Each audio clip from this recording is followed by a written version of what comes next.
Perhatian sang putri merak yang tertiup angin. Aku Pavolia Reine dari hololive ID. Attention please. Aku Reine dari hololive ID generation berapa ya? 2. Yay! Hello guys, welcome to my stream. Normally we would automatically switch to the game screen, but I want to complain a little bit because I think, well, just earlier before the stream, did you know that I took apart my mouse? Because recently there has been like a double clicking thing, you know, it's been like double clicking. Well, my mouse is not that, well, it's been, I don't know how old this is. I probably bought this when I was like still like super into Apex or something. So quite a long time ago, I think. And it's like, I took it apart. And of course, you know, years of build up, you know, I was like, there was actually cat hair in my mouse. It's so disgusting. I wish I could show you, but then I haven't prepared the picture. I haven't like censored stuff. But I took a picture and there was like a lot of like a cat hair that's like has a U shape, you know, at like the edge of the mouse. But you know my mouse. My mouse is like not the whole, you know, the mouse that has the honeycomb mouse thingy, the holes. And I was like, it even had so much cat hair inside, you know. That is so insane. You don't clean your mouse. Listen, I had to peel so many layers of grip in order to do this. So yeah. One of those lightweight ones, yeah. You know? And it's like, well, okay. And then I was like, I need to, and then I finally like, you know, just like peeled off like the whole thing with the, you know, I had a flathead screwdriver lying around. So, and then I just like unscrewed everything open and stuff like that. And yeah, well, I basically took everything apart and, well, you know, aside from the cat hair and everything, I cleaned it, but it's like, I looked and it's not supposed to be dirty, you know, it's not supposed to be dirty anymore, but it's like, you know, but I thought it got better, but apparently it kind of didn't. It still does it once in a while, so I just feel like maybe it's reached its double clicking age.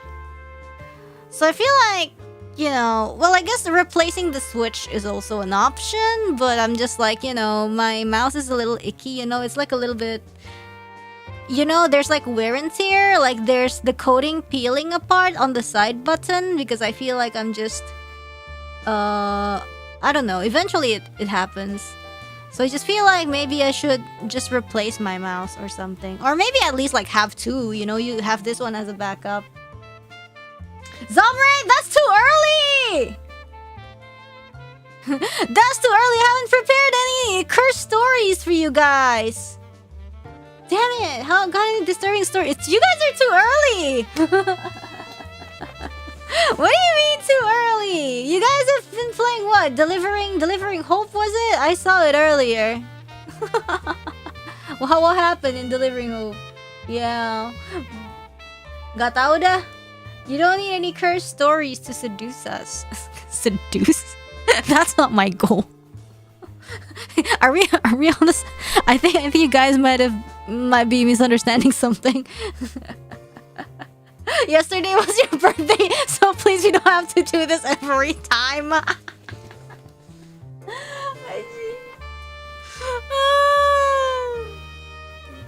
How do you even seduce with a curse? I don't know. Okay, some people are into different things. We don't have to shame them. But anyways, yeah, guys. So I was I was like opening my mouse, and then it was just like, there's so much cat hair. But then I cleaned everything, and it wasn't even like in the part that was supposed to be affected. And then, but then I thought it disappeared for a bit, but apparently it's still there. So, you know, I tried every myth and every whatever, like blow into the mouse or whatever. But anyways, yeah, I might just need to replace my mouse. Maybe it's reached that, you know, like my brand of mouse is a little bit famous to, you know, to start double clicking after, like, you know, I was lucky for it to you know, survive for like this long, for a few years. Yeah, anyways, we love a little zombie shenanigans, of course. But yeah, that's it. So yeah, well, maybe this can be a backup, but honestly, if I'm like working, like when the double click happens, especially when it's like when I'm like streaming, you know, it's like a little bit gitu. And I want to start playing another game like next week, not this week, and I feel like I would need good mouse. If it double clicks, I would be so mad and unable to play the game. I feel like, you change it or not? Well, I might need to, you know. I feel like, well, yeah, of course, replacing mouse is costly, but therapy, because of, you know, unresolved anger, is much more expensive. So I feel like we need to think smart in this kind of situation and just replace the mouse, you know? Yes. Only chat food on the desk. I thought you guys wanted food, that's why I went with this background. But anyways, do you guys like the, you know, do you guys like the BGM? Because it's like, I don't know, I was picking this BGM for the outfit reveal and I was like, oh, this is pretty nice. And it's actually pretty nice for free talk, you know? It's a little bit, it's not relaxing, but it's like, it's just a nice atmosphere. Snazzy. Great BGM for a cursed story. For real. BGM to seduce the Zomreds. Very nice. But anyways, yeah. We are going to play Ace Attorney. Wait, I forgot to boot up the game. Apollo Justice. I haven't eaten dinner. Since morning, I've been, you know, I don't know. So much going on. So I was just like, oh my goodness. But it's okay. But anyways, I hope you guys enjoyed the 3D concert yesterday. I hope you guys enjoyed it. I do have a little bit of a special gift for membership, which is the textless version of the thumbnail, drawn by Hiefa. So I hope you guys will like it. Where's my game? It was a great concert. Thank you. I'm very happy. I mean, we can always talk about it in length. On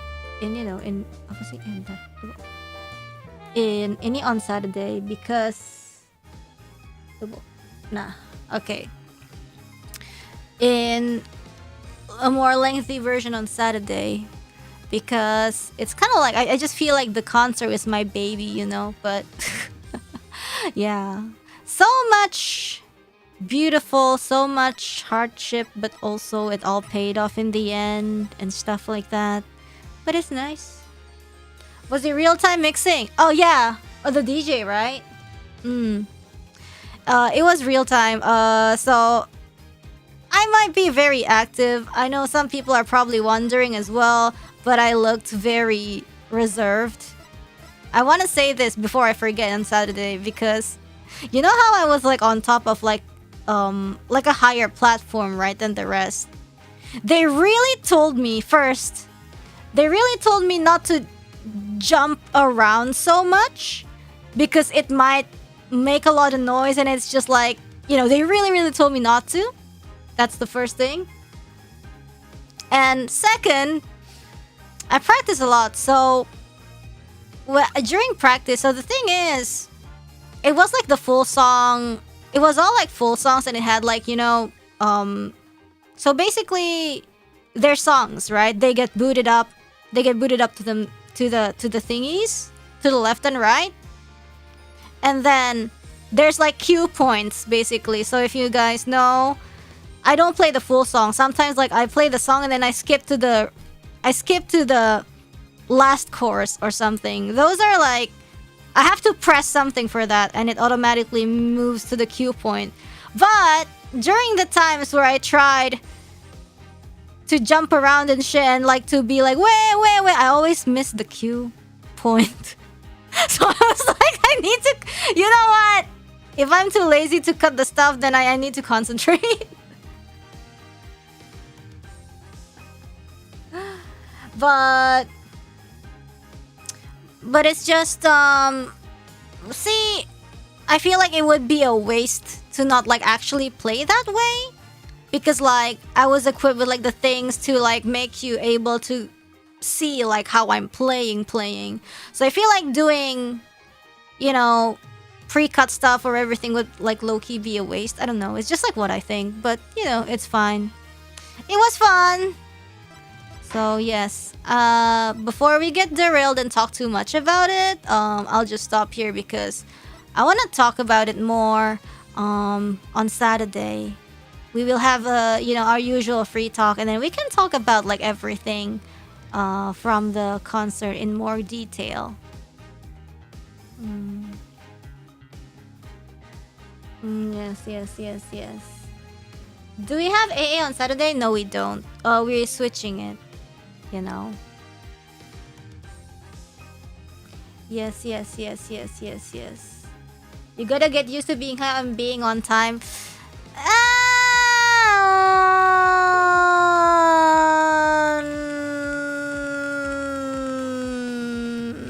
Oops. Sorry. That was intentional. That was unintentional.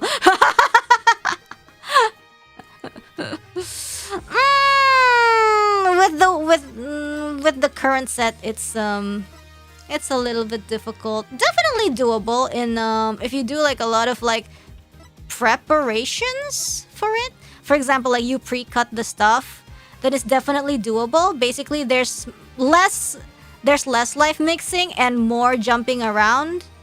But that's not what we were doing yesterday. So yes, it was a different vibe, definitely.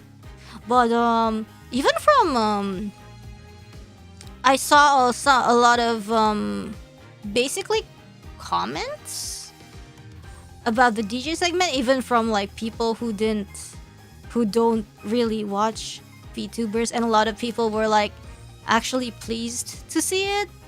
So I was like, I felt like I did the right thing by putting the segment inside.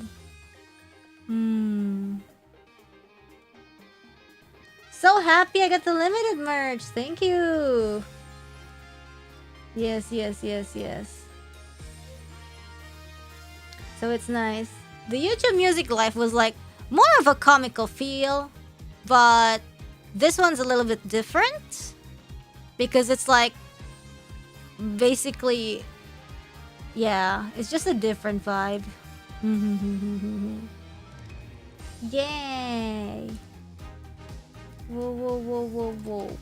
That's why. If you guys see the YouTube music, it was very goofy, it was very comical, and the setup is different, and I feel like it was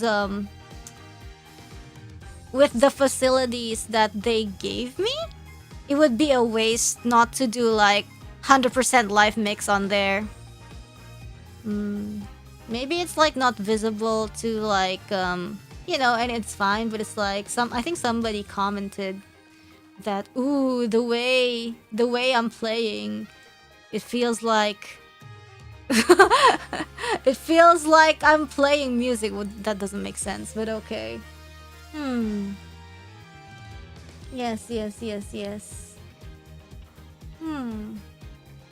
Will be there an MV from Yummy? Yes, there will be. But they will be published at a later date. Just like just like last time with did we do that with Sip Some Tea? But yeah, I kind of want to start doing that because that means we just get, you know, 2 cakes instead of 1. We get the initial release and finally we get the MV release. I feel like that's nice. Illusion Night ka. Naruhodo. Yum. More cakes. Anyways, alright, let us start. This one, I think. Yummy. Fun fact that before I decided the romanization to be yummy yummy yummy, it was so hard to say the song name right, even for me, even from the managers too. It's like, is it yummy yummy yummy or yummy yummy yummy? I feel like the romanization really helps. Is it yummy yummy yummy or yummy yummy yummy yum yum? Yes. Anyways, we're here. Were you able to sleep last night? Hell no. Huh? Oh, sleep. Sure, I slept for a grand total of 0 hours.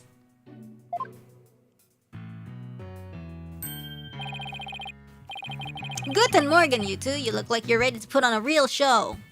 But anyways, what is the song about? You guys are so curious. And we will talk about it more on Saturday. It's a little bit of there's a little bit of a wordplay, and it's like spicy. Before you do, I have a good luck gift for you. Batu akik. The voice print analysis came back and the results couldn't be more clear. Let's freaking go! But is that good or bad for us? That's the question. The voice in the mock trial video and the tape recording are one and the same. In other words, the recording's a fabrication. Yay, it's a fake! The lab is continuing their study of the tape. So far, they found signs of overdubbing. Overdubbing? What does that mean? It is going to take a bit longer to recover the audio that was erased. Thump. Who's there? Wait! Who's there? Did they steal anything? Did you see who it was? They recorded over it. Uso.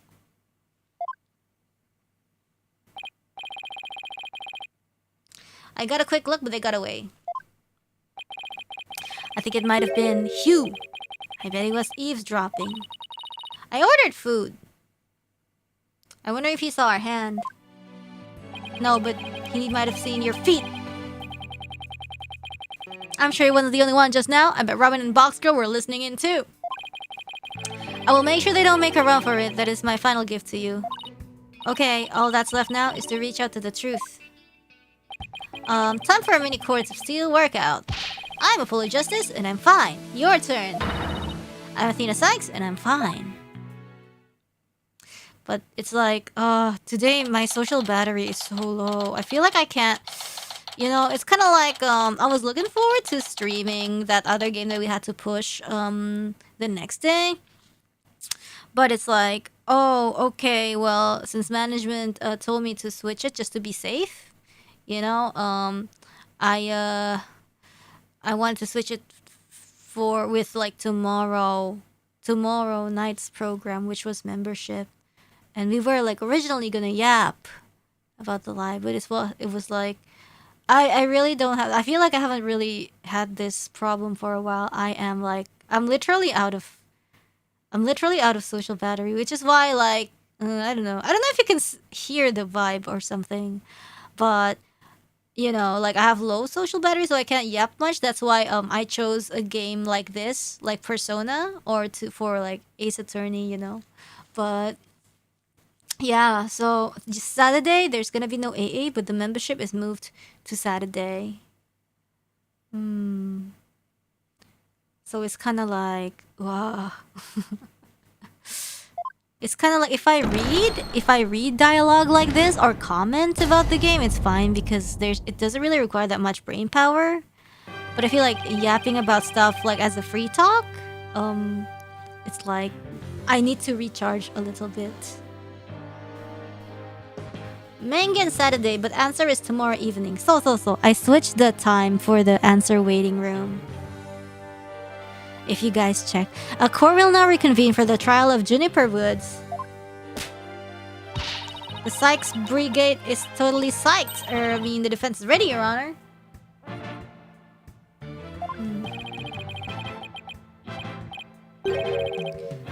How come you had Aigis on schedule for so long, even up until now, and it's still not confirmed?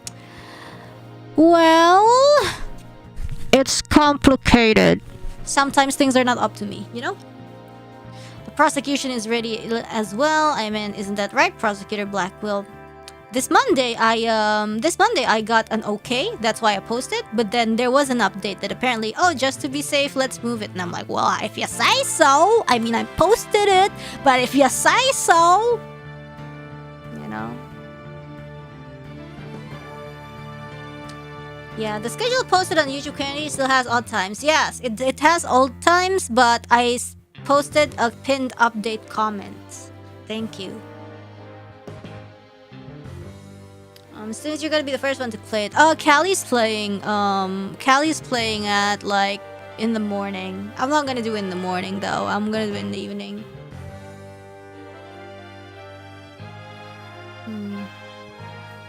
The prosecution is ready as well. I mean, isn't that right, Prosecutor Blackwell? Yes, well, moving right along. Yesterday's adjournment was unexpected yet necessary. Sassy Wayne, what'd I do? I'll be running a tight ship here today, so no funny business from anybody. Understood? Your baldnuts Robin Newman and Hugh O'Connor have recanted their confessions. But later I shall grill them at leisure to find whether I can charge them with perjury. Oh my god, having perjury punished an ace attorney? That's so good. That's so good. This sure complicates matters. Still, one must not overlook the facts. Now about the school camera photo that was submitted yesterday. A pity, but that evidence is no longer relevant to this case. Blackwell might be the best prosecutor so far just because he actually, you know, wants to pursue perjury, you know? The art room clock runs fast. It cannot function as an accurate measure of time. I love the Hulk. Holo Hulk. As for the bungling detective who overlooked that, he is paying for his failure as we speak. Poor Detective Fulbright. I hope he returns to work with all his body parts intact. But if that's the case, then what will we? The accused is the sole person who could have moved the body from the art room to stage. No, Boo, you're lying. And I mean to prove it here this day. It's just like Detective Fulbright said.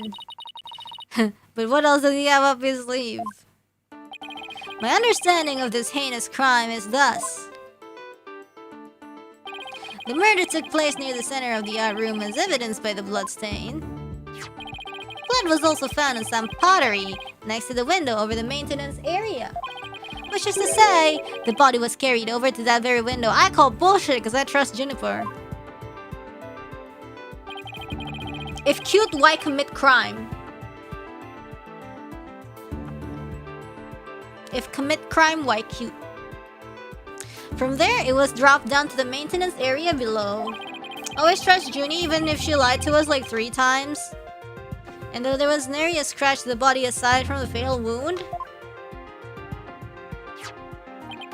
That looks like a sponge. That too was per the script. A high jump mat was employed to cushion the fall. Then a ball cart was used to haul the body over to the stage.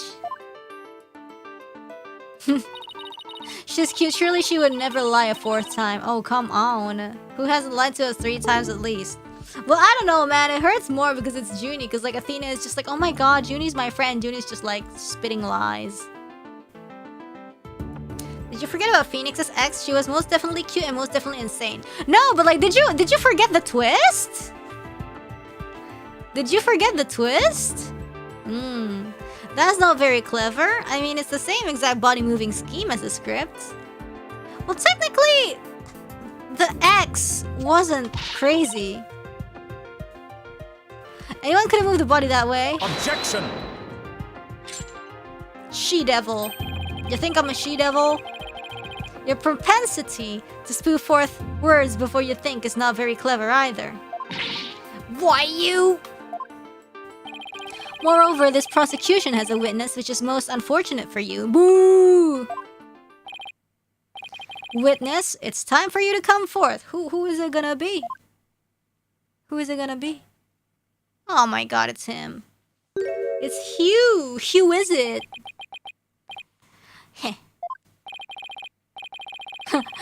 You know the old saying, fool me once, shame on you, fool me 4 times. Clearly I'm too trusting and you're taking advantage of me. A she-devil taking advantage of me? Shut up! You know, I need to set up the Bluetooth. Do we even have Bluetooth in this machine? I'm pretty sure we do.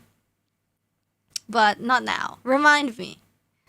Well then, will the witness please state his name and occupation? But the thing is, if it's Bluetooth, then it's kind of like, there's no on and off button on the DualShock, so it's like, apaya, if I put it and I accidentally move it, it will turn on. Well then, will the witness please state his name and occupation? Hugh O'Connor. I'm a senior at Destinies Legal Academy, and I'm studying to be a lawyer. Yesterday, I told that lawyer there that I would testify to the truth. Boo. So I intend to cooperate fully in today's trial.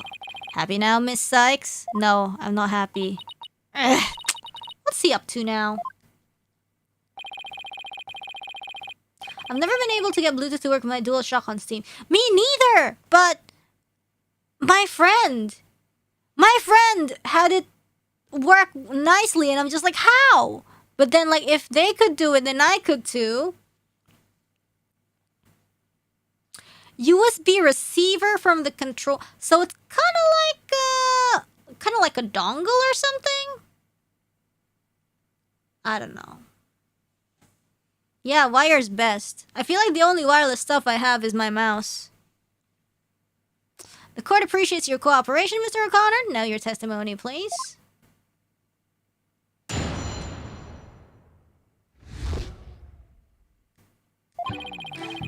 Lecture hall was packed before the mock trial, but the rest of the campus was empty. That's when I saw Juniper dragging a large mat from behind the scene. That's none of your business. Why are you spying on her? I was watching her from a vantage point between the stage and the maintenance area. Huh. Was it called like O'Connor? Wired is good, but I guess it's kind of like, I don't know if it's the controller or like, because it does this also with the other thingy. Like, it's so easy for it, like, if I bent it a certain way, it's just like, you know, it automatically connects again, but the sound is just a little bit annoying, and I don't want to turn it off. She was heading towards me, so I assume... Oh, for Orgil! She was on her way to the maintenance area. But I didn't have time to stand around and see what she did after that. Maybe the port is loose. I guess so. It's kind of the only explanation, I feel like. The real truth hurts so much, doesn't it, Miss Sykes? Oh my god. Or maybe you thought I was going to bring up something else entirely against your client. What do you say?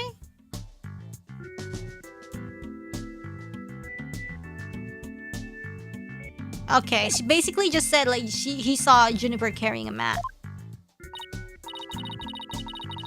Or the cable requires replacement.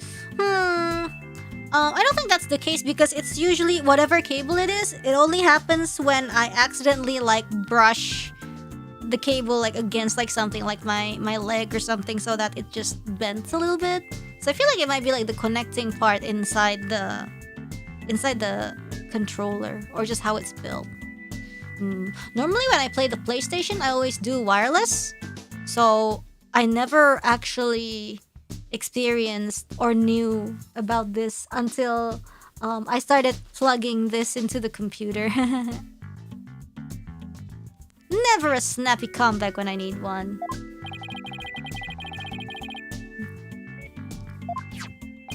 To protect the students who had to climb up high when setting up the stage, a man was brought over to the stage from the storehouse. Our client is the student council president. What's wrong with her taking it upon herself to put the mat away after that to use it?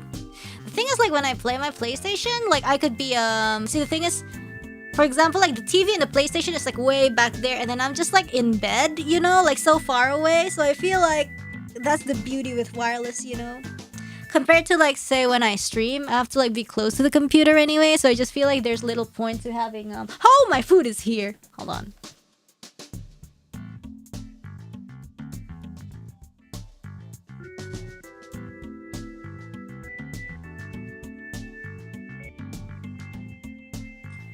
Okay, yay! What's wrong with her taking it up upon herself to put the mat away after that? Use it! Yeah, be mandiri. Objection!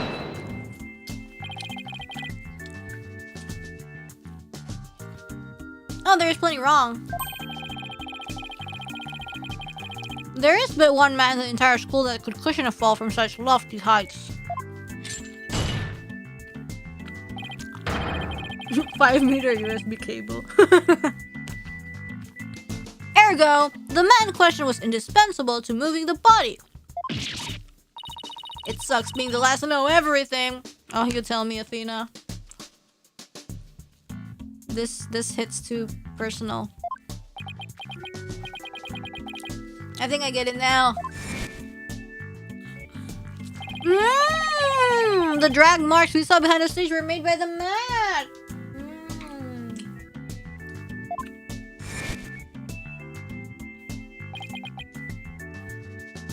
But is it really a prestigious school if it only has one good mat?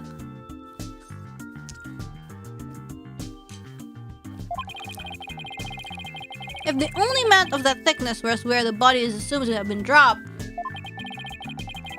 it would be hard to deny a possible link to this case.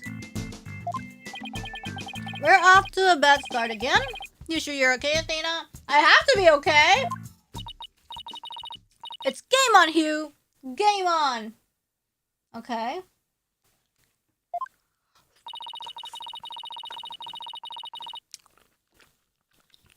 I'm gonna turn your arrogant perfect score grin into a teary-eyed frown of failure. Oh my god. Okay, Athena, if you say so.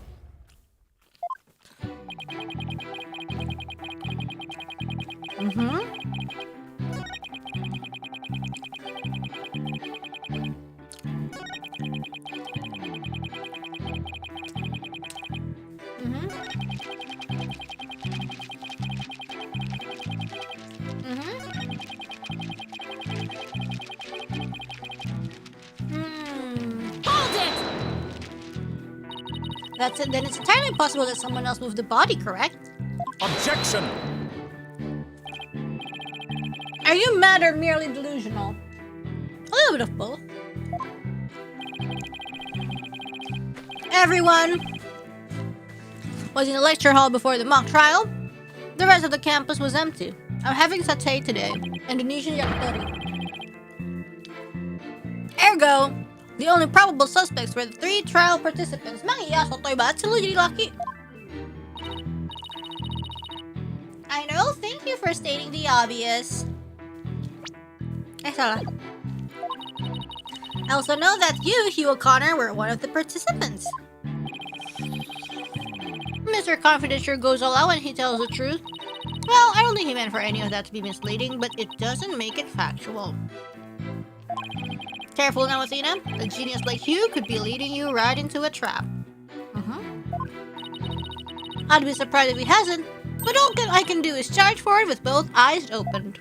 Widget is so happy.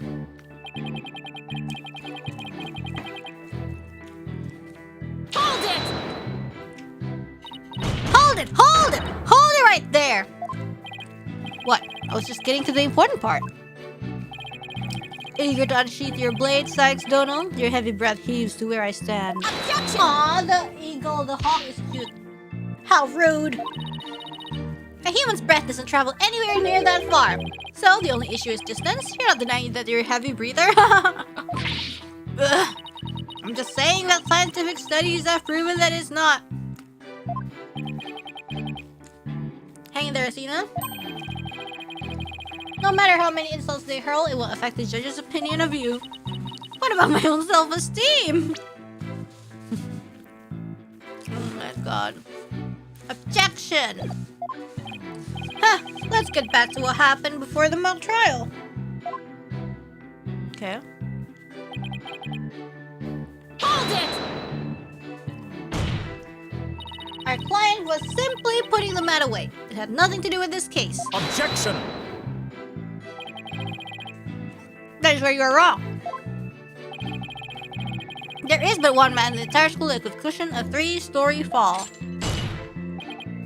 Hence, The mat dragged by the accused was essential to moving the body.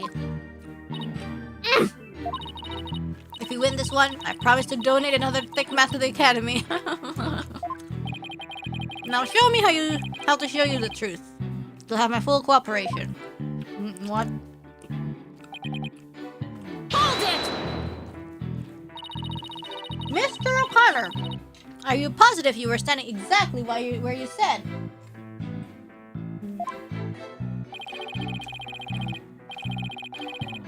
Okay, wait, this is important.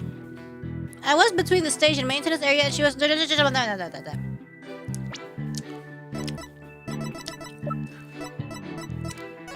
there like a... Isn't there like the thing? Or is it not up at that time? Isn't there like the temporary wall? The fence. So it would be impossible for him to see her.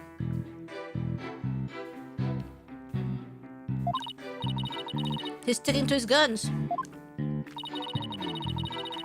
The issue here is where he was standing when he says he saw Junie. But nothing I say will mean anything without evidence. Oh, and before you ask, I had my glasses on. Therefore, I'm positive it was Juniper. That's not an issue.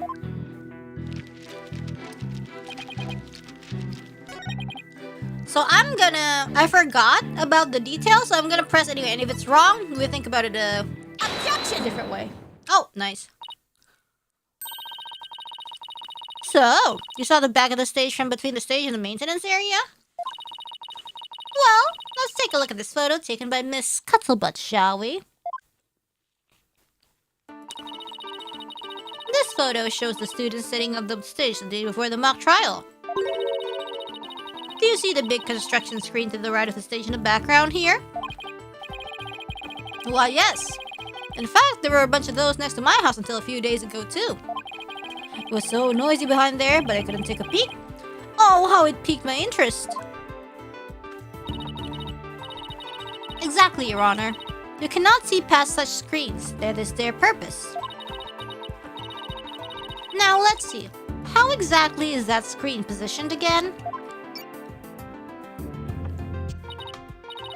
Aha! Since it was to the right of the stage, it should be right here. And from this vantage point, the witness claims to have seen our client behind the stage backdrop. Oh my! But the screen would have been completely in the way. Maybe he has X-ray vision.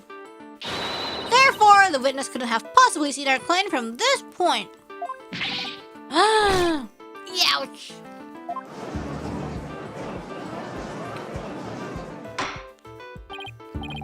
Order, Mr. O'Connor! Have you been lying to this court? The screen, right. It must have slipped my mind. What? Are you telling me you, Mr. Genius, forgot something as literally big as that? There are two kinds of memory lapses. The normal kind you mouth breathers have. Is it, or is it what, the genius kind? And the and the genius level lapses of memory that people like me have. Huh? Why did you just admit that it was a normal, everyday brain fart already? Will the witness please restate what he remembers minus the lapses of memory? That's easy. I was on the other side of the screen. In other words, I witnessed Juniper from the stage side of the screen. Ganti lagi. You are testifying that our client was behind the stage. But need I remind this court, the back of the stage is not visible from the front. Oh! But it was! If they haven't put on the backdrop. To actually see our client behind the stage from the stage side of the screen, the witness himself would also have to be in the same area behind the stage.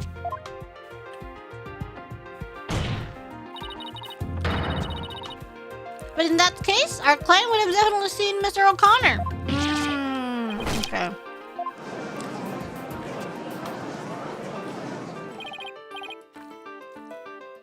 Nice one, Athena. Keep it up. Objection.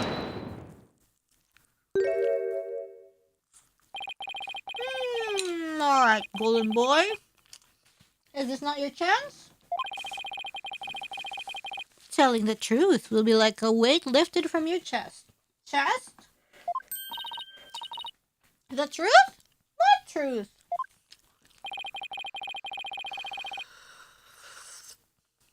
The fact that golden boy here was where he initially stated.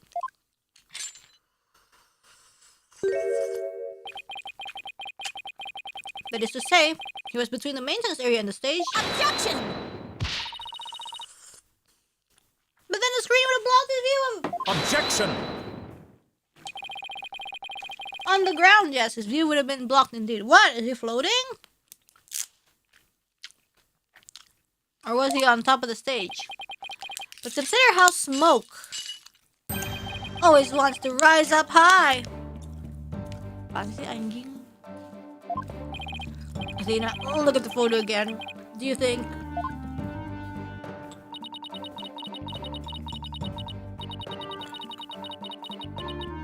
something high enough to see the stage? No way! This crane right here? Why? I don't remember seeing a crane there on the day of the mock trial. Me neither.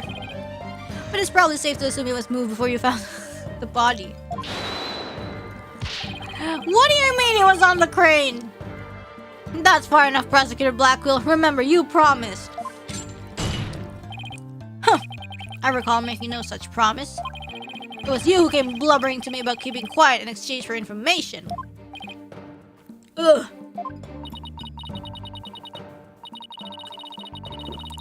What's all this about a promise? Is this about whatever Blackwell is using against them?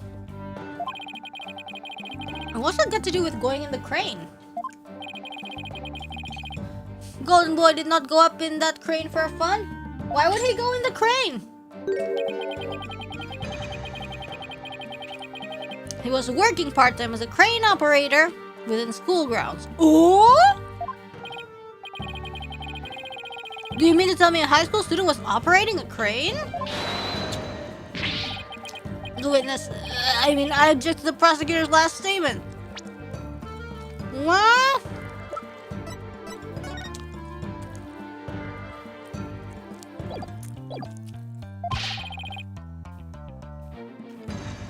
There's no proof I ever operated that crane. Hold it! Actually, there just might be something that proves you did. Huh? If this whole part-time jobbist thing is true, I doubt it would be limited to a single day. You were probably working at the same site the previous day too? Is that what you're thinking of, Athena? Oh! Oh! Well, I didn't see it!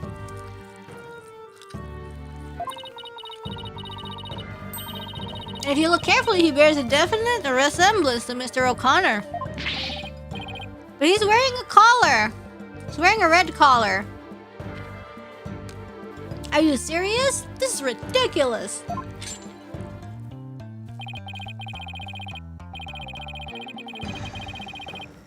How very interesting. Less uncertain whether this is as ridiculous as the witness went to. Well, no, because normally, because I only saw this. Like, I thought, I don't know, I thought it was just some random dude. That's too. If he had red hair, then probably I would be like, oh damn, is that? But like, he has like blue dark hair.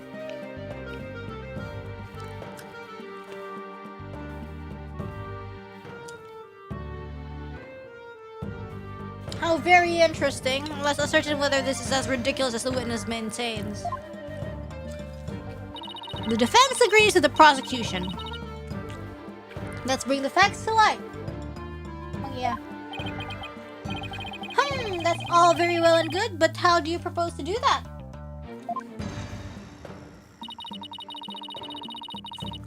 The person in this photo has one really distinguishing feature, the collar. I'm not 100% sure, but it's at least worth a try. I can clearly identify the person in this photo as the witness by examining his neck. The figure in this photo is wearing a very unique object around his neck. It's a collar.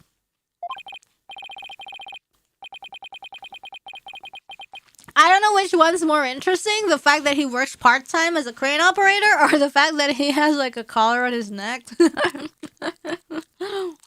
Well, yes, you can see it right there, but then are you saying you mean to...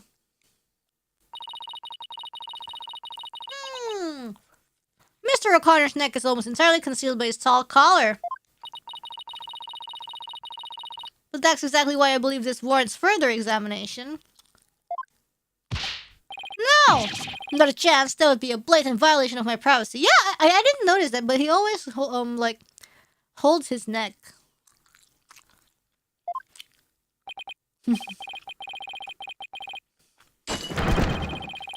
You a collar. You are a disgraceful of a man. Now start unbuttoning that collar before I hack it off. Yeah, what's the big deal? Now let's see your neck! Athena was like, take off those bracers! And now she's like, let's see your neck!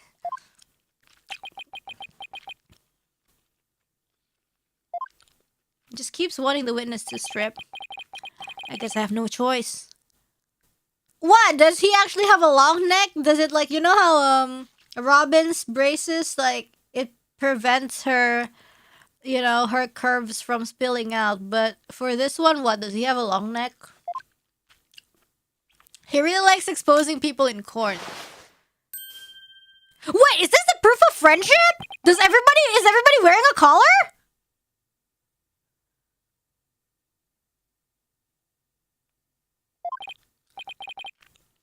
A handshake? What is this? Where did you buy that neckband, if I might ask? I didn't buy it. It's handmade and there's only one like it in the world. Robin made it for him. Or some shit, I don't know. That's probably the proof of friendship. I don't know. It's making shit up, but it would be funny if it is. EU dying? Sorry for EU. Condolences. But sure looks like the neckband in the photo. Should we have the photo analyzed? Huh. You're one irritating lady? Fine. I admit it. I work at a part-time construction job. It has nothing to do with our school.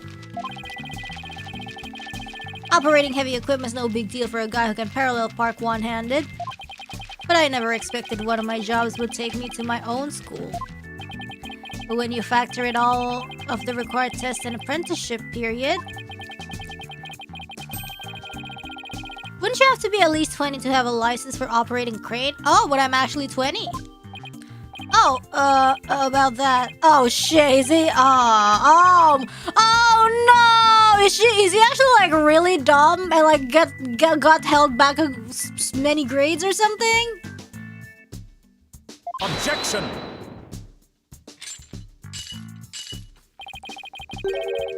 Let us dispense with this inane charade. No, Prosecutor Blackwell. High school seniors are 19 at most. Thus, they fail to complete their requirements. But that does not apply to you. Does it, Mr. O'Connor? Why doesn't it apply? He's a senior, so he's around that age, right? Oh, don't, please!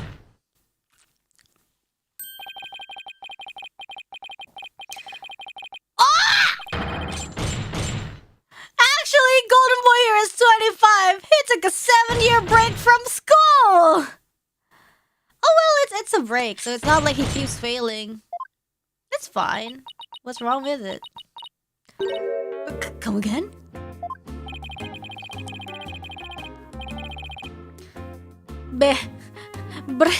Huh? Take a gander at the official school enrollment documentation. 'Tis all right there. Oh, well, at least it's not held back for 7 years. Ugh. Ouch. 25-year-old high schools.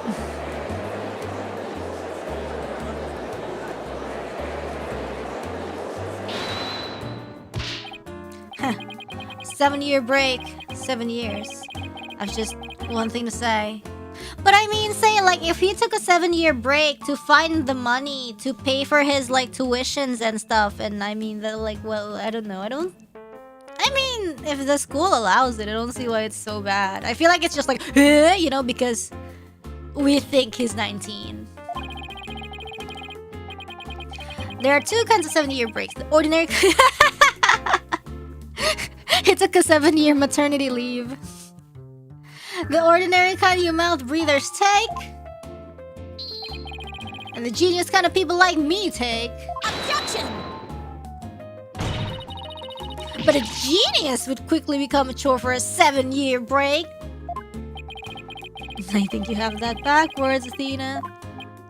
Huh, even geniuses make mistakes. I just happened to make mine only 7 years in a row. Only you could get away with using only like that. Enough of this jibber jabber. Suffice to say, the witness was up in the crane when he saw the accused dragging the mat. Well, okay then, that makes sense. He was on the crane, whatever. The accused readied all she needed to move the body immediately prior to doing so. That much is clear. I see no need to deliberate the matter further. Considering that the body was moved in the same manner as in the script, I find Prosecutor Blackwell's claim to be quite persuasive. Does the defense care to dissuade me? As long as the mat was used to move the body, Junie's gonna be under suspicion. I just thought of something. What if it wasn't the mat? What was Hugh doing in the crane right before the mock trial? He couldn't have been on the job at the time. I mean, he was waiting for the trial to start. Yeah, why was he in the crane? You don't think? Your Honor! Yes, Miss Sykes. I feel like, as you know, it's fine to be 25 and in school as long as you don't chase after the teen girls. I've got it! I've got an amazing idea that will turn the prosecution's claim on its head. A little conjecture has never stopped us before. Interesting. Huh? Huh? What? Okay. Oh, you guys are saying it to me. You're using the body too. Oh shit. Huh? What if you're 25 and you chase after the teachers? Oh, that's spicy then.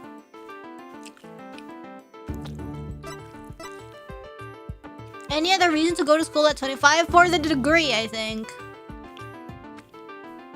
Because if you don't have a high school diploma, I don't think you can go to university.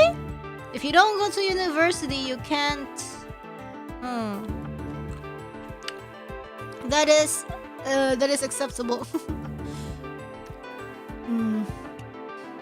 Anyways, you were using the crane to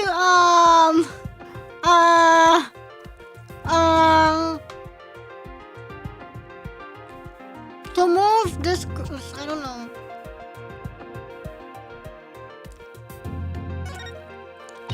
Oh no! I don't even know! I don't know what she's talking about! This court is close to changing its mind about the defense. Oh, well, I guess, like, move himself fast. I don't know. Definitely not the body. They would be too, like, you know? Another chance at that one, please.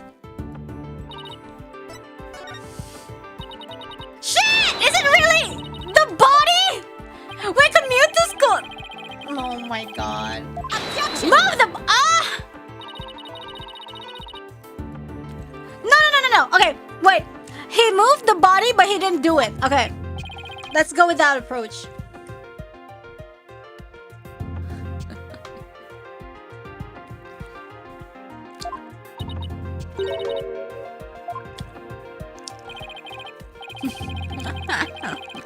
Maybe she was killed in the art room and then that's how her body is moved to the...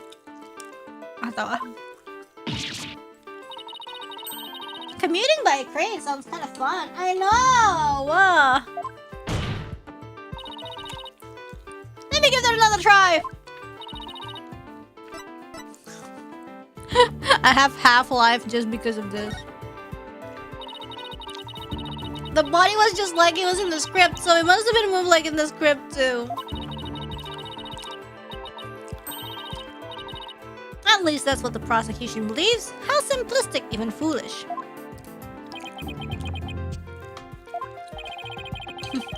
Those are pretty strong words, Athena. You sure about this? Yes! Double down! The witness was a licensed crane operator, so he could have used it to move the body. Objection! Well, Golden Boy, care to chime in? I intend to say no more in the matter, save that this does not bode well for you. Wait, he's on my side this time? Or is this another trap? Huh, watch this. Oh, jeez. I can use a bow and arrow one-handed. Wow, that's a crazy level of dexterity. I can't even drive a crane with one hand. That's easy. Well, then why does he keep saying that? Like, what will your other hand be doing? But operating the crane itself is so complex, it requires both hands. Oh! I would have to look at this. Oh my god! Please tell me that's a ketchup stain.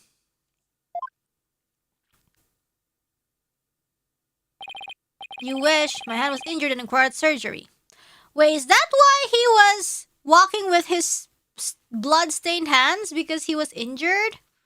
Is that the blood in the pottery room?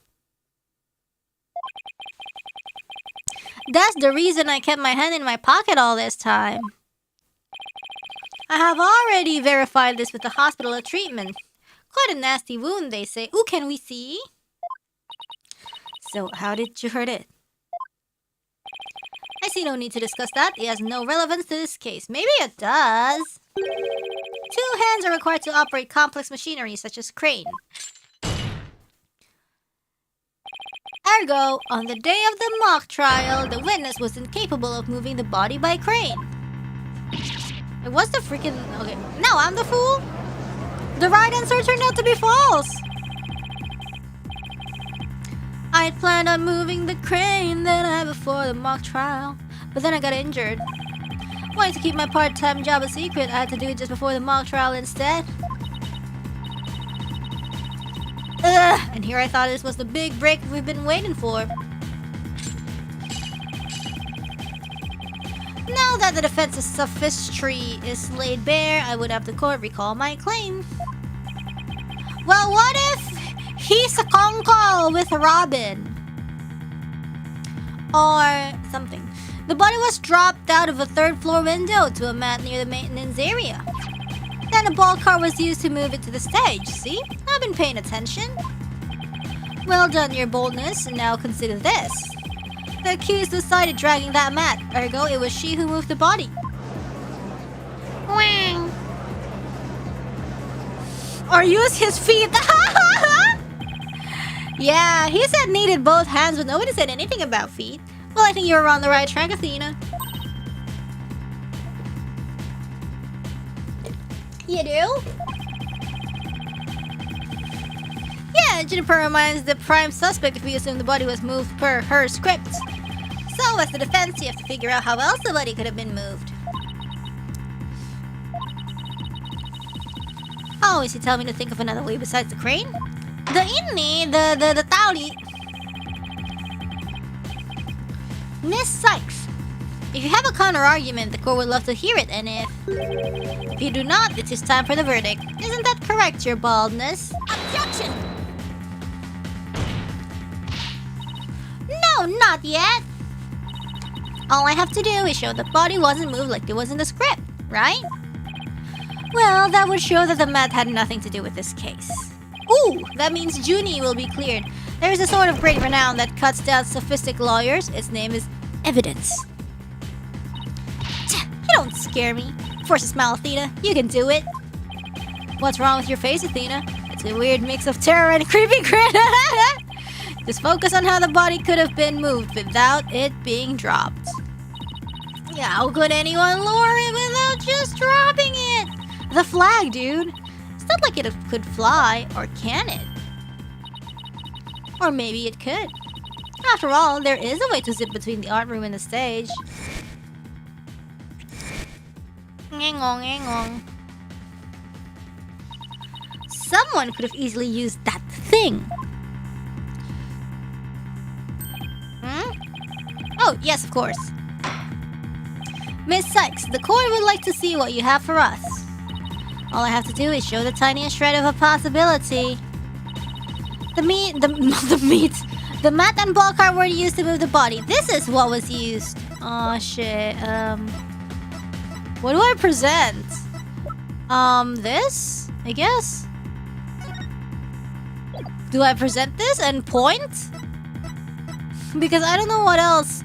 Oh yeah, that's the only thing we can do. Take that! Oh my god, please! Oh my god, no! Shit! No! Oh my god! Then it's the flag or the banner. Fog. Oh, man.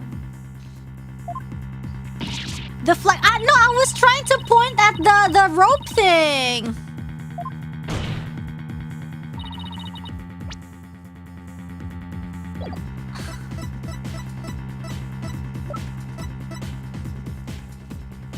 Take that! Oh my god, please! Oh, finally, oh my god.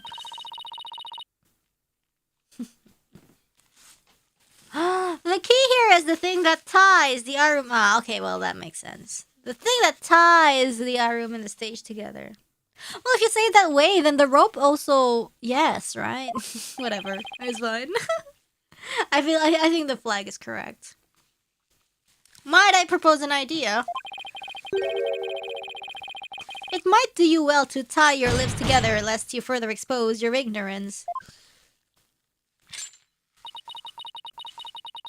This isn't exactly the time for black comedy, Prosecutor Blackcool.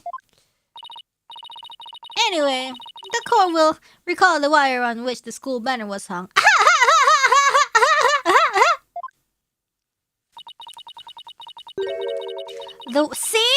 See, they're talking about the freaking wire!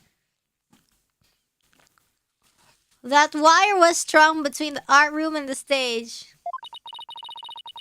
which allowed students to run or reel in the school banner from the art room. Sorry, we were like 1 minute too early. The body could have easily been lowered down to the stage via this wire. Objection! Spare me your armchair theories. This wasn't some kind of high wire act. The body surely would have fallen.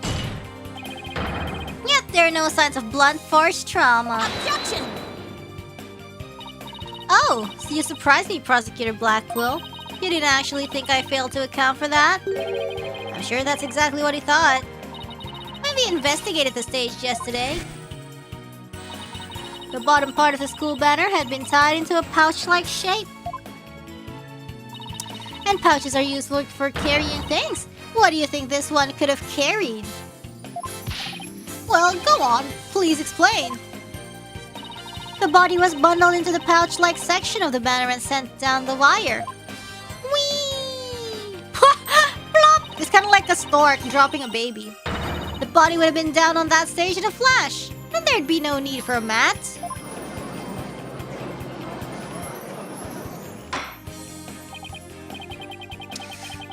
Not for the phrase carrying the banner, but the banner doing the carrying? Objection! I have no patience for you and your cheap parlor tricks. Your claim is as shaky as a corpse performing that absurd high wire act. If you have an actual objection, then just come out and say it. I trust you recall the bloodstains left in the art room pottery. If the wire had been used to move the body, it would have to be via the window above the quad, the one with the winch. Well, that's not related at all. That's not even her blood. That's not a victim's blood. That's Hugh's blood, I think. However, the bloodstained pottery was next to the window above the maintenance area. Ergo, the wire and banner had not at all to do with this case. Oh, the bloodstained pottery. I remember that. This doesn't look good. We'll be back to the math theory if you don't do something. Well, Miss Sykes, I hope you have something better this time than a circus act. Oh. Oh my god, I'm dying! Oh, if the fire there must not have been blood at all. What? Sorry, what?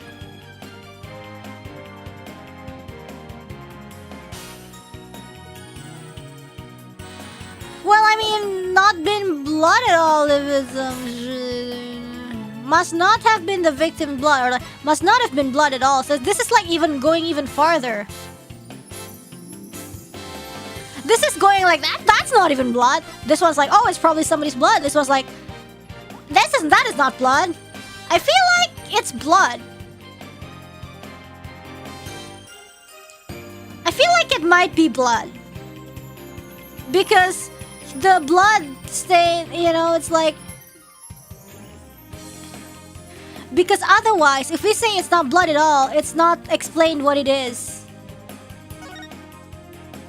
Oh, it's correct, yeah.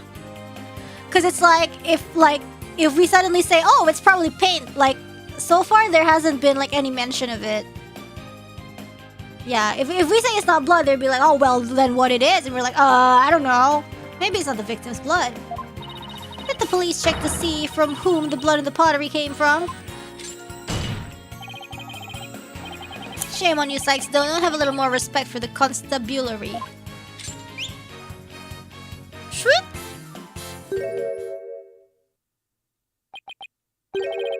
Fulbright. Looks like they didn't check it. Ah, don't let it get you down, Prosecutor Blackwell. Everyone makes mistakes. Spare me your cheek. We will know not either way till tests are run. True, but in the meantime, I'm going to press my claim as far as I can. Your baldness. I demand that the blood on the pottery be analyzed this instant. Of course, it shouldn't take long to get the results back. Blada, from suspect to Hando? Hello. Oh my, that was quick. For history if this turns out to be the victim's blood. Please, please, let it be someone else's. It's Hugh's, probably. I think so. I hope so! It seems the blood was not from the victim. Please let it be Hugh's. What? Furthermore, a comparison with other parties involved with this case reveals that the blood belongs to one Hugh. Oh, yes. Hugh O'Connor. Score!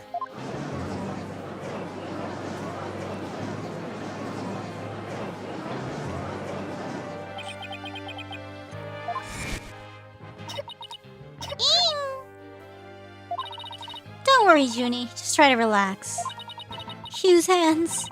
His hands were dripping with blood. Your Honor, as we saw earlier, the witness's left hand has suffered a serious injury. He sustained the wound in a struggle with the victim, and his blood got on the pottery. Then Junie saw his blood-stained hands as they passed each other in the first floor hall. It's the only explanation that covers everything. Objection! There is but one way now to turn aside her blade, but do not cast the blame on me. Your grudge is with Sykes Dono, for it is she who forces me to expose your secret. Oh shit! Fine, whatever. Well, how much dirt does he have on Hugh? The court will observe this odd-looking envelope. It was inside this Miriam Scuttlebutt script was found. Miss Scuttlebutts, but didn't the prosecution already claim that this envelope is the one that contained their scripts? Circumstances have changed. You see, Golden Boy had hidden this from us all. Let's see here. My word! Talk about the world's most painful paper cut. What a coincidence, I'm at court right now myself as a standby jury. You guys have like jury duty or something, right? We don't really have that here. But yeah, I knew someone and then like one day like she was like, oh yeah, I got called for jury duty. And I was like, oh, okay. Indeed, you can clearly see that if this envelope is not opened correctly, a powerful spring-loaded... Oh, what? That is so insane. What is this? A powerful spring-loaded blade will shoot forth, leaving a horrible gash upon the hand. That is so insane. The only way to have been told of the correct way to open it was Constance Court. That is so insane. That is so dangerous. That could kill someone.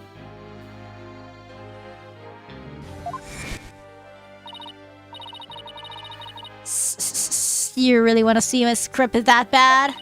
You better watch out. Read it without my permission and you'll wish you had it. Oh, God. Yikes! Miriam wasn't kidding when she said that. The blood on the blade is the witnesses. Our genius here tried to sneak a peek at the wrong script and paid for his foolishness. Ouch! This guy's the worst genius I've ever seen. Don't worry, Athena. The wound isn't that deep. We've still got the wire theory. Yeah, I've got it. Since the blood by the window overlooking the maintenance area isn't the victim's, there's no longer any basis for denying the body was moved using the wire and banner. Therefore, the defense once again asserts just that. Oh.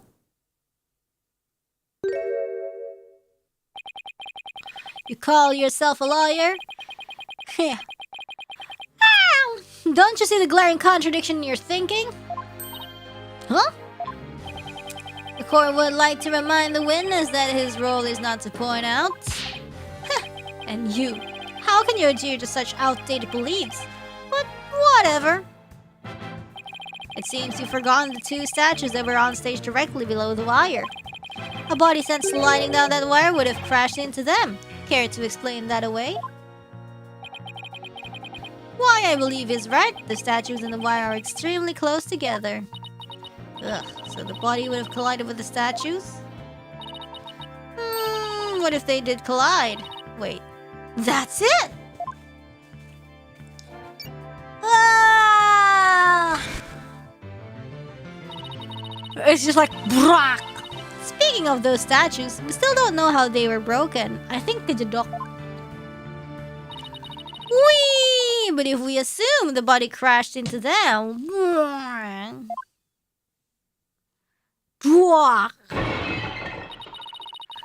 that would also explain the loud sound we heard while we were in the waiting room. I forgot about the loud sound. You and Mr. Wright went out to the stage after you heard that sound, correct? Objection! Interesting. How very interesting. But may I ask just one question? When was it that you heard said sound?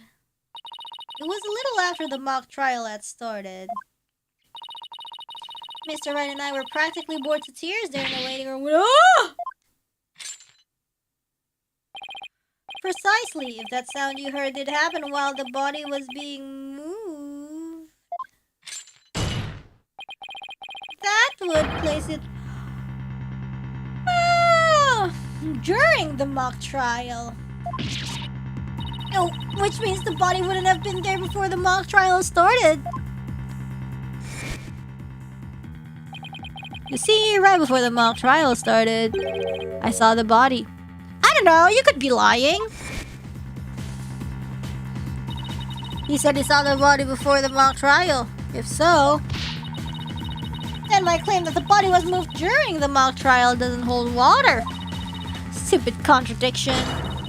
It's gonna get me an RL case killed. The focus was on just 3 suspects because the body was moved before the mock trial. That has been the major premise thus far. Your assertion, therefore, contradicts the very foundation of this case. Well, maybe it's wrong. Objection! Both sides still lack incontrovertible evidence. So, should we not also treat Golden Boy's testimony with some level of suspicion? Good point. Ugh. Prosecutor Blackwell is on our side! I bet he's figured out the truth behind this case. Well, great. As long as he's not up to something else. The statues really were broken when the body hit them. And Hugh's statement about seeing the body before the mock trial is a big, fat lie. Okay, Mr. O'Connor. Let's get to the bottom of this contradiction about when you saw the body. Can we have Mood Matrix? I know we had a lot last time, but can we have it again? Look me straight in the eyes and repeat your statement to me. Like I said before, before the mock trial, the body was,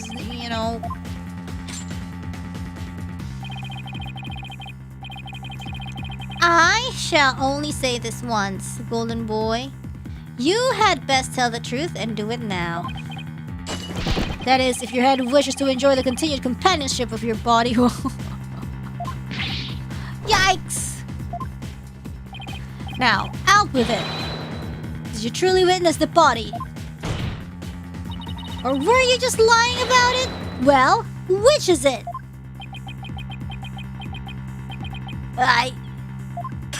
You what?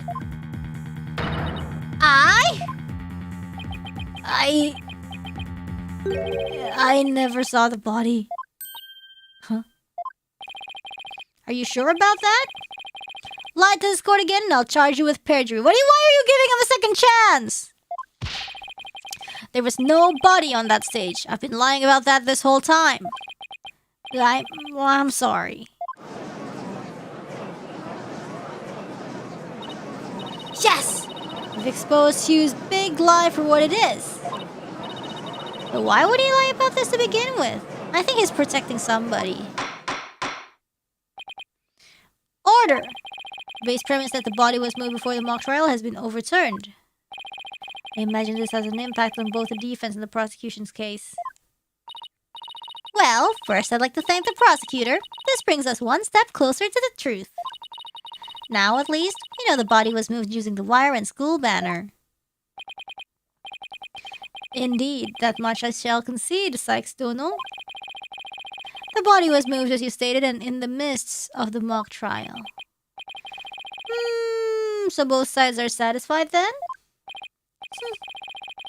If the body was moved before the mock trial, we have our 3 suspects. But if the move took place in the midst of the mock trial, it is an entirely different story. That means the 3 are clear. Are they? All 3 suspects were in the mock trial. That gives them solid alibis. The question is, who wasn't in the mock trial? Objection!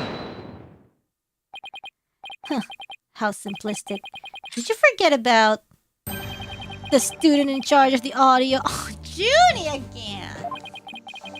Amidst the mock trial, she was the one soul who could leave and re-enter the lecture hall. What's this? Who is this person in charge of the audio? Oh no, how could I forget? It was... Hey, what's the deal here? Why is Junie so large in this shot? Hehehe, Juniper was also in charge of the audio. When she wasn't in the trial, she was in the audio control room dealing with the music. Well, if the audio balance is banger, that means she's doing her job. Indeed, the one who could enter the art room missed the mock trial to move the body was none other than the accused, Juniper Woods. She was in charge of the audio. Eek, no! Why, yes, that does make perfect sense. This can't be happening. Instead of exposing Hugh's crime, Junie's in even deeper. No matter how you slice it, we're cooked! She was in charge of like everything, right? And here I thought Prosecutor Blackwell was on our side, at least on this issue. Twisted Samurai strikes again. It's twisted? It's more like Dirty Rotten. Your baldness. It is time to put an end to this farce. The prosecution has presented a quite convincing case, but the defense has one last chance to voice any remaining objections. Well, Miss Sykes? Apollo, what are we going to do? I've got nothing left. Nothing. Nada. Niente. I've been trying to think of something, but I'm drawing a big blank too, as big as her forehead. Aw, poor Junie. Unless we figure out something, she'll be... Objection. Well, I object to...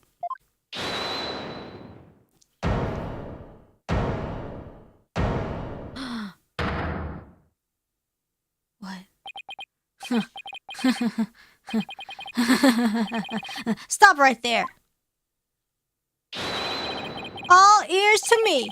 It's time you heard about the rare genius of Hugh O'Connor. What do you mean, rare genius?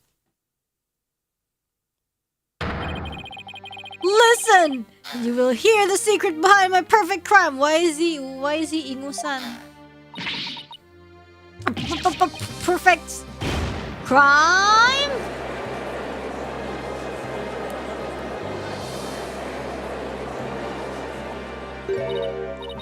Wait, this is some serious deja vu. Didn't we just go through something like this yesterday? Yes, we did. This had better not be another one of his enraging traps. The murder, the moving of the body, the cover-up, it all sprung from my brilliant mind. Well, go ahead, arrest me. The real killer is right before you. Order, I say, Mr. O'Connor. You already confessed yesterday that earlier today recanted your confession. As if you mouth breathers could comprehend my genius, the end justifies the means. Now bow down and kneel. Kneel before my great and maddening intellect. Objection! Enough. The only thing maddening is the ignominy you bear for all to see. For it is impossible for you to have been the perpetrator behind this crime. There is no perfect crime, only a perfect alibi, for you were at the mock trial. And it is silly that I must remind you of this, but you were a participant the entire time. There shall be no mercy if you persist in hindering this trial with your silly little acts. Hugh doesn't seem the least bit shaken by Blackwell's threat. Listen, Mr. Prosecutor. Calling that a perfect alibi is beyond contempt. Your Honor, I'd like to take this opportunity to offer further testimony. I will now demonstrate the very moment of genius that transcended even perfection. What? Hello? You won't believe this, but I used a body double. That wasn't the real me at the mock trial. That means I didn't almost lose. My body double almost did. I slipped out stealthily while my double took care of the trial. I had the run of the campus. In short, I'm the killer. Juniper's innocent.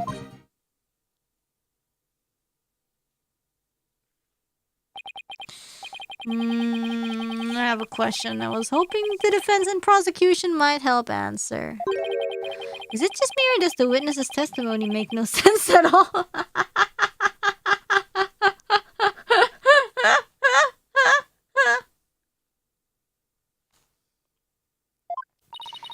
No, it's not just you, Your Honor. All I got from listening to that was a headache. Yeah, that was just plain weird, especially the whole thing about a body double. Well, I'm relieved it's not just me. And the prosecution? Your baldness, summon an ambulance this instant. The witness is stark, raving mad. Yes, I think that would be for the best. Now then, let's pretend that never happened and move on to my verdict. You people don't believe me? It's not a matter of not believing you. It's more along the lines of questioning your sanity. Yeah, the funny farm just called. They want their genius back. Shut your pie holes! The intellect of a genius transcends even logic. Besides, don't you guys have that weird device for testimony like this? Mood Matrix? Objection! Which is not a weird device and I don't waste it on ridiculous testimonies! Easy there, Tiger. Think of it this way. We don't want a verdict will be passed just yet. So how about we give Widget a try? Well, this is against my better judgment, but I'd like to conduct a short therapy session. Your better judgment? I'm a judge, and it's beyond mine, yet I find it hard to say no. Prosecutor Blackquill, I trust you have no objections. Oh, Prosecutor Blackquill? Hoda. The prosecutor said, "Rubbish! We will be out on a stroll." And left with Detective Fulbright. How does he get away with stuff like that? Oh, baby! Then I'll interpret that as meaning he has no explicit objections. Oh my god, look at the baby. It's scratching its neck or something.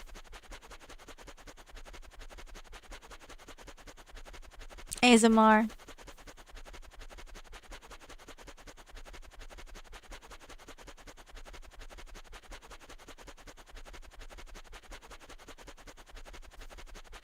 So cute. Alright, Miss Sykes, you may proceed with your therapy session. I've seen my share of crazy trials, but this one takes the cake. Hawk screeching ASMR. Oh my god, please. Oh my god, it's widget time!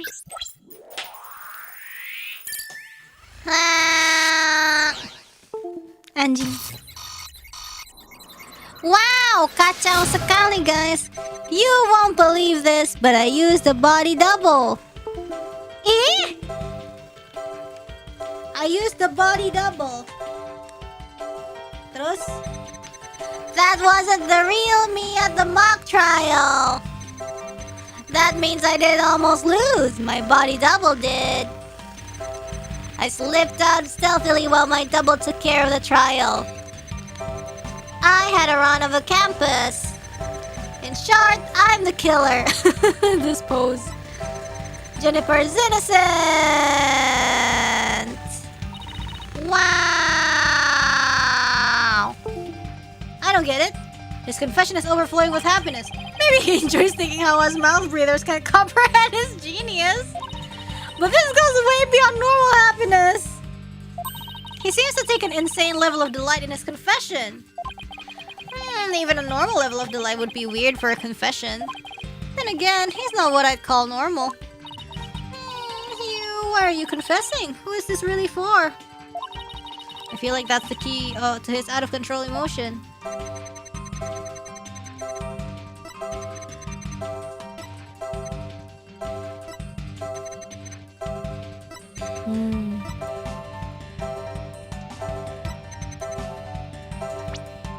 Is it this? Juniper is innocent? Got it! Mr. O'Connor, yesterday you said that you didn't really care about Miss Woods anymore. I already told Juniper so much. I really, oh man, I wish I really took my time to look at the pictures. They're beautiful. The last one is really good. I already told Juniper, so I might as well tell you. I don't really care about her anymore. What? Why? Yeah, well, Juniper reported my secret to Professor Court. His secret? No, the bribe. She wanted nothing to do with me because I had disappointed her. That's why I don't care about her anymore. I was never trying to protect her. My confession was always about one thing and one thing only. The truth. Objection! Mr. O'Connor, you feel great happiness in the fact that you might help set Miss Woods free. So much so that it overshadowed all of your other emotions. What are you... I can hear it clearly now, Mr. O'Connor. The discord you've been trying to suppress. People don't normally feel like you do when you confessed. So, Hugh really was trying to protect Juniper? Yes, I'm sure of it. Hugh's feelings for her are the real deal. Oh man. What I say about...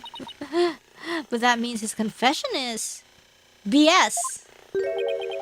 Finally figured out the obvious, have we? Oh, he's back.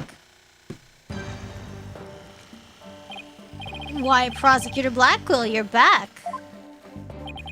The confession was naught but lies, save for the part for being in the mock trial. Would you do this? Can we all agree now that the killer is the one in charge of the audio, i.e., that is the accused? Oops, why couldn't you have taken a longer stroll? No, you haven't unraveled the genius of my body double trick yet. You can't be serious. Do you really expect us to believe you had a body double? Yes, I do. But if you think I didn't, then prove it. Either we quit here and Juniper is found guilty, or we play along with Hugh's delusion. Let's go with the least worst choice. But first, let me update his testimony. Yay! You won't believe this, but I used a body double. That wasn't the real me at the mock trial. That means I didn't almost lose. My body double did. Why no emotion? I slipped out stealthily while my double took care of the trial. I had the run of the campus. In short, I'm the killer. Why is he sad here?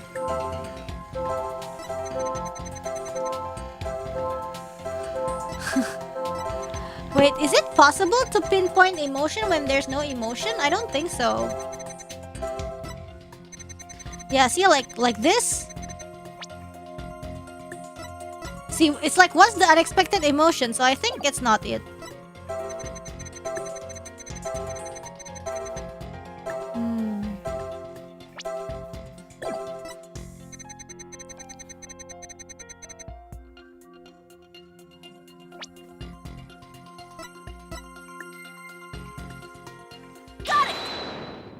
Let's try.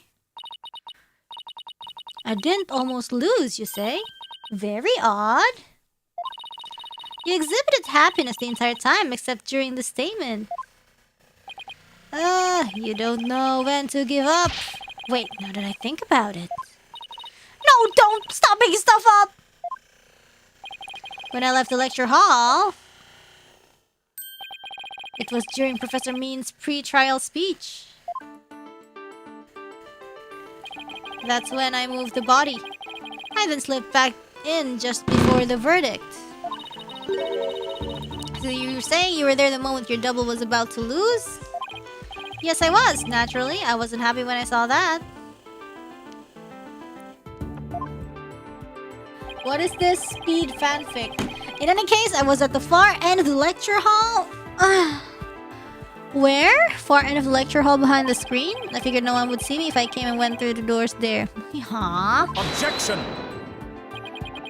Sykes don't know. How much longer will you indulge him in this charade?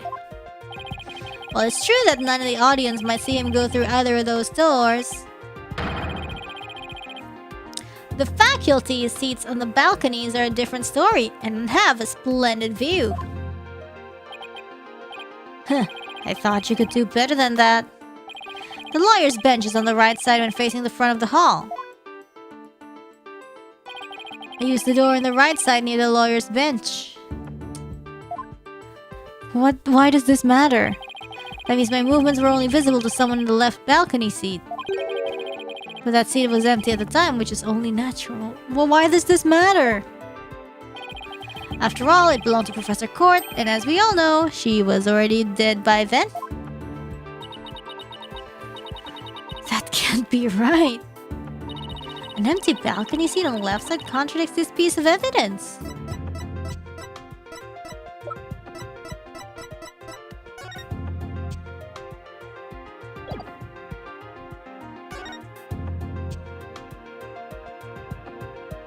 Huh?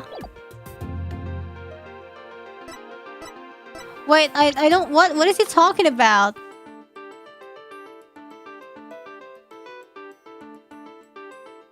Faculty seats on the balconies. Door on the right side near the lawyer's bench. Visible to someone in the left balcony seat. Huh? Wait, huh? Wait. Which... near the lawyer's bench. If it's near the lawyer's bench, then... couldn't...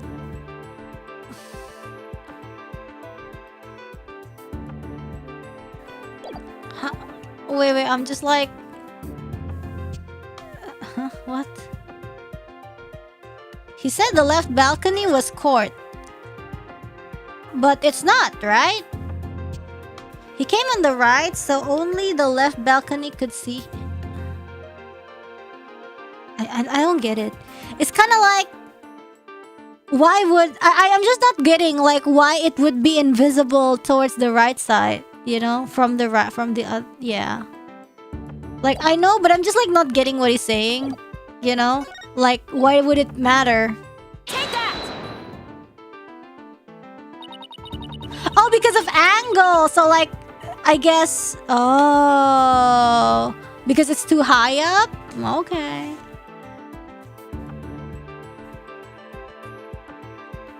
I gotcha. I have no idea where this contradiction is going, but I don't have any other moves at this point. I was thinking, like, why does it matter if even if they're higher up, won't they still be able to see? But then I guess if it's like too high up, then I guess they can't see. I guess I'll just have to follow it and see where this takes me. You said the left balcony seat was empty, but was it really? I saw with my own eyes, it was definitely empty. But what about this diagram? According to this, Professor Means was supposed to be seated in the left balcony. Oh, shit! What if he really did see that the faculty seat of Means is empty? Or maybe it's another thing, but... Is he just lying? I don't get it.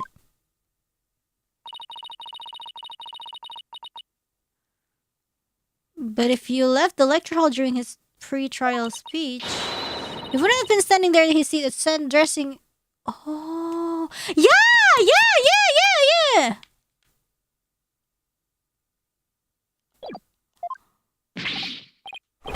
This can't be right. Yeah, he's not there. Yeah. Okay. Well, okay, I still kind of don't know what's going on, but okay.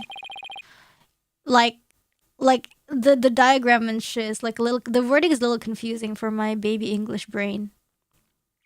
You do no one any favors by exposing the falsities of his confession. I've told plenty of lies so far, but this part is true, I tell you. There was nobody in the left balcony seat. You gotta believe me. See, like, maybe Means wasn't even there. Doesn't seem like he's lying this time. Like, he was in the mock trial, but then he thinks, like, the seat that he sees, aka Means' seat, was empty the whole time, and he assumed that it was Quartz. But even during the mock trial, Means' seat was empty. Yeah. So that's what I think is what's happening. Okay, Mr. O'Connor, let's have you testify again, but this time don't spare any details. You got it. I'll repeat it as many times as you'd like. Just once would be okay. I mean, my ingenious escape act warrants repeating, considering I'm the real killer.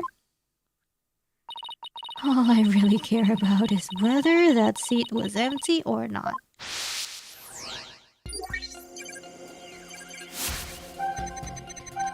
The second floor was deserted.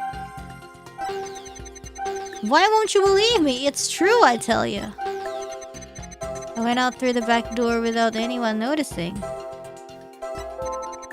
Then, all I had to do was go through the empty audio control room.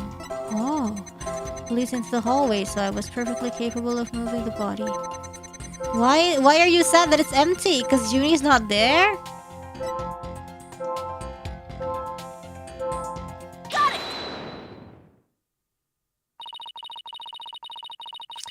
I detected powerful sadness and fear right after you said this part. It's as if you said something you shouldn't have. What's wrong with you? You shouldn't reveal a person's inner feelings for all to see. Well, that's kind of my gimmick. Mr. O'Connor, it's you who is revealing your inner emotions by the way you speak. Plus, I have a good idea about why you're feeling sad.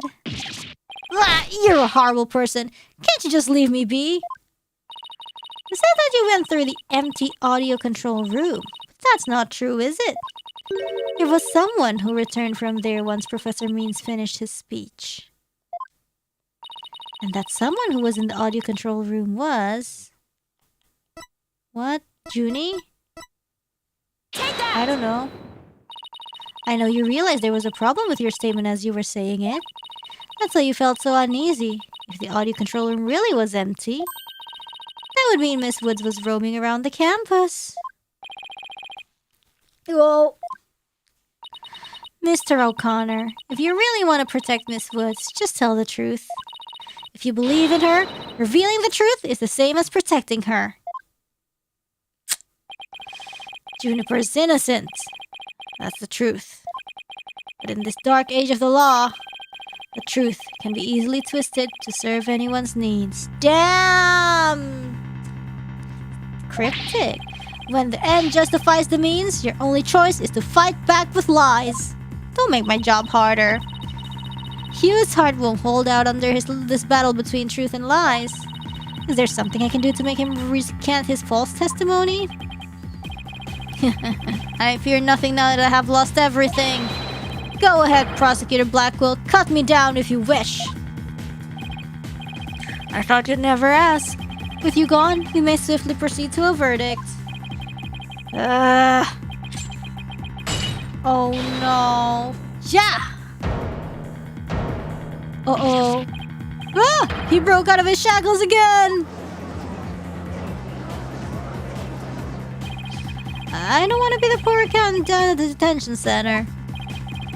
Hugh O'Connor, in deference to your valor, I will limit your suffering with one clean blow. Hold it! Could you wait just one moment before you cut him down? Silence. Silence. Ow! Eh! I never learned about this in law school. Careful, prosecutor. Remember that shocking experience you had last time. Oh my god! Punished. Very well, Golden Boy may live. For now. Enough already, Mr. O'Connor. Miss Woods would never want you to protect her this way. She values her friendship between the three of you more than anything. That's where you're wrong. She doesn't feel anything for me now. But what does it matter anymore? I might as well tell you everything. This is no doubt news to you, but I am not and never was a genius. Oh, come on! Sorry, but I already knew. Me too. And don't forget me. Though, in all fairness, it was pretty obvious. I thought he was a genius at first, but the stuff he said was crazy. Ah! No need to rub it in. Just shut up and listen. It all started several days ago. I accidentally learned that my parents have been paying good money for my grades. Oh my god, so it's not even him! He's deluded into thinking he's a genius. So the bribery wasn't Hugh's idea? All of my perfect scores were the product of cold, hard cash, not genius. Even worse, when I confronted my parents about it over the phone, Juniper overheard me. Oh! Oh my, what a terrible misunderstanding. I've been living a lie. I don't know what else there is to say. I'm no genius. I'm completely worthless. A perfect 0. Aww. That's sad.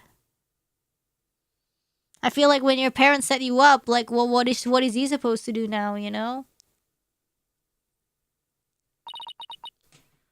Phew. Even so, I still wanted to make it up to Juniper for disappointing her like that. That's why I wanted to clear her name by pinning the blame on me. I mean, she probably hates me now, so it'd be a relief for her to see me locked away. If you were trying to help her, then why did you testify against her? You were the ones who told me to tell the truth yesterday. So I thought if I did, it would help her. He wasn't trying to provoke us? Looks like we seriously misunderstood him, in more ways than one. the detention center yesterday. Junie was in tears when she opened up to me. But the truth is, the friendship between the three of them is still rock solid. If there were something that could help me prove that to Hugh... We even have proof of our friendship. Yeah! As long as our friendship lasts, you can bet we'll be carrying them around. I know. What about that proof of friendship they mentioned? I wonder what it is. I didn't buy it. Yeah, it's I think I don't see Junie wearing a collar, so maybe she wears it somewhere else. It's handmade, and there's only one like it in the world.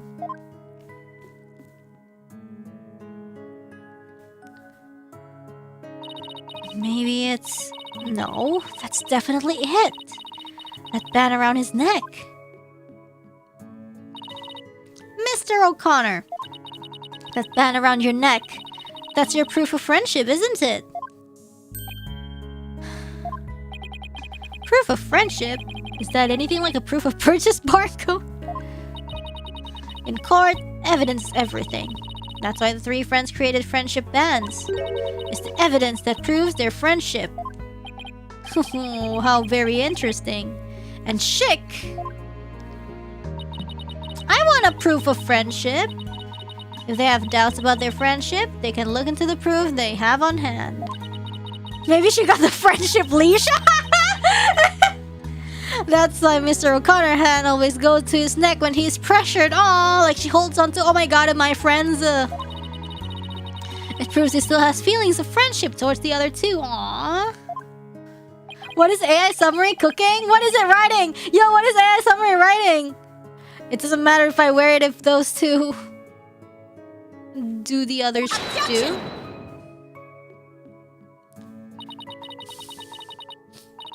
But they feel the same way too. I know they wear their friendship band somewhere. Yeah, see, like it's probably less obvious. Junie and Robin must both feel the same as Hugh. I just know it. Everything Hugh has said leads me to believe that. In fact, he may have also just told me that the others wear their proof of friendship where they're easy to touch. Or where they're hard to spot. Chotomate. Let's see. The AI summary is telling me that I'm wearing a friendship collar. behind this I also have a like, what do you like not a collar, not the collar, but like this golden part of my thingy.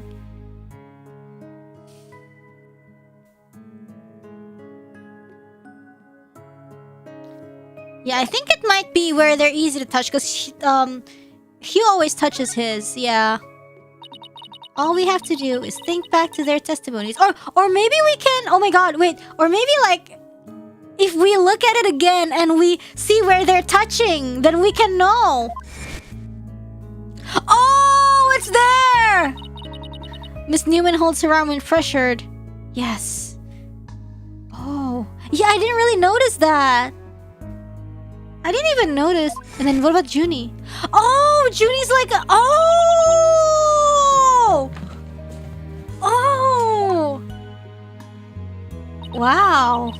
I know Miss Woods very well. She would never abandon her friendship with you over something like this. And taking the blame for her will only succeed in making her terribly sad.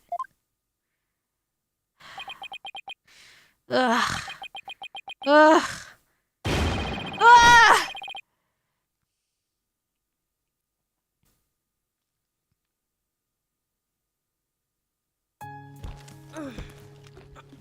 Mochi, making mochi.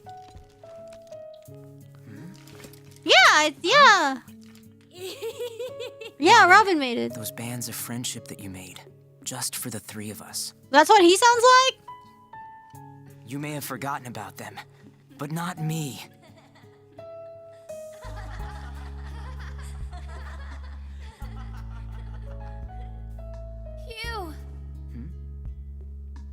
Aww.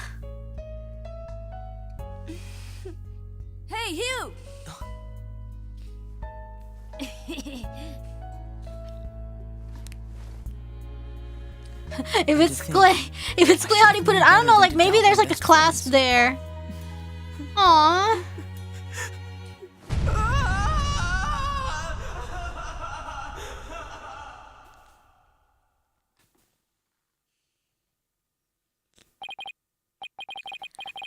I didn't kill anyone, and I didn't have a body double.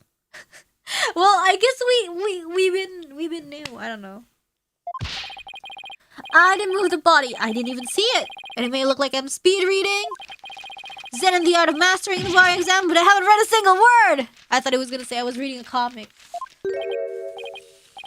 Well, you could have fooled me. In fact, you did. Phew. So, Miss Sykes, can I place my trust in you? I'm going to save Junie, so yes, you can place your trust in me. Then, am I to understand that the witness is recanting his confession? Again, yes.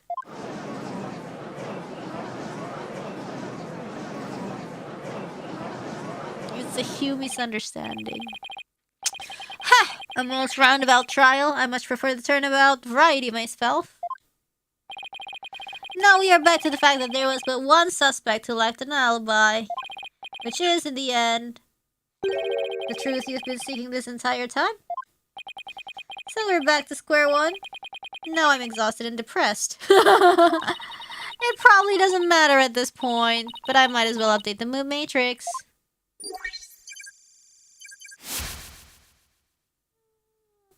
Okay. Nice. No body double. Does this mean... It means... further resistance is futile. Time for a verdict is nigh. Objection! Please wait. What sort of devilry are you up to now?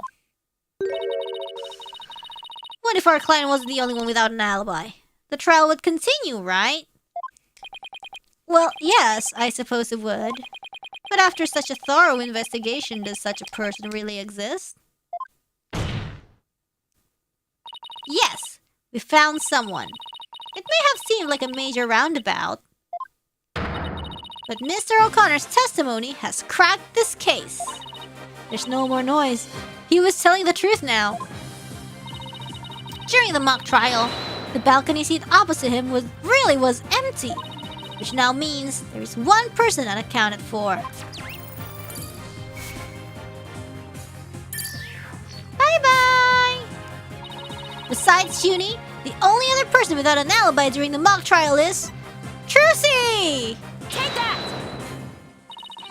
The balcony seat was empty. That much is true, isn't it, Mr. O'Connor? That's right. How many more times do I have to say it? So basically, Professor Means wasn't where he was supposed to be during the mock trial. Silence! Need I remind you, every last soul in the lecture hall heard him deliver his speech. What if it's like a speaker? Objection! Or maybe he left after. I know, and that's not in dispute here.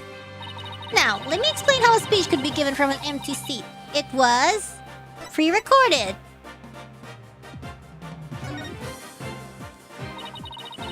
What if the speech was pre-recorded? That's the only way the speech could have been delivered from an empty balcony seat. How did nobody notice that he wasn't even there?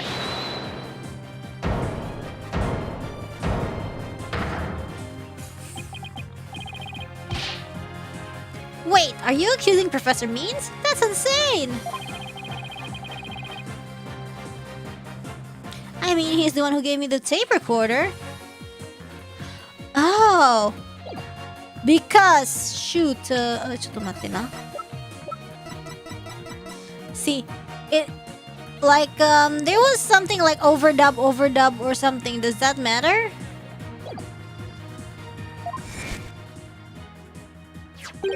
Take this to the police, he said, and tell them you found it. Oh, shit! What? Really? Wait a second! Mr. O'Connor, did you just say that Professor Means gave that phony recording to you? Phony? Phony! The defense will refrain from hurling unsubstantiated allegations. Well, I said he gave it to me, but what do you mean it's phony? Wow, who could have seen this development?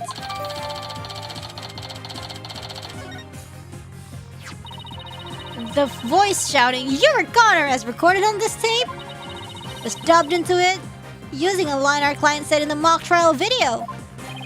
What? This is an extremely crucial piece of evidence.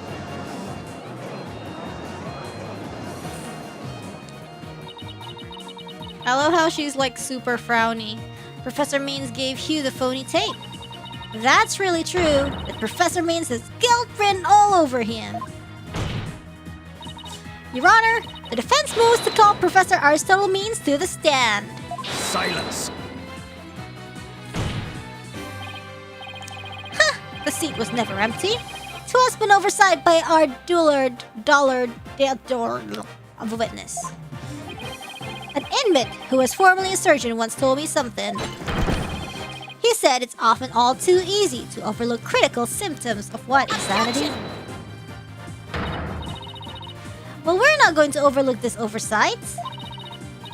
If the speech was pre-recorded, the basis for suspecting our client would be shattered.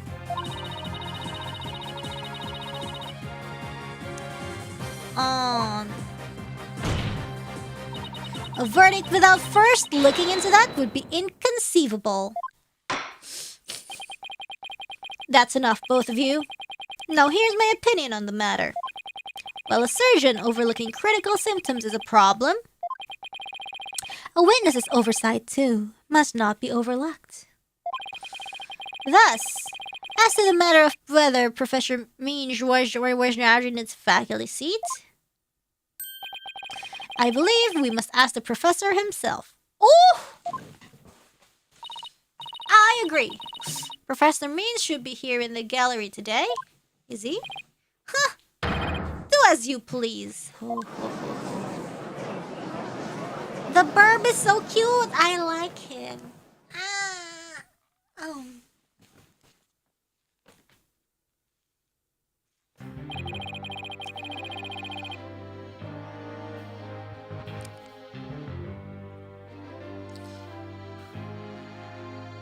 Will you please state your name and occupation for the record? Certainly, I am Aristotle Means.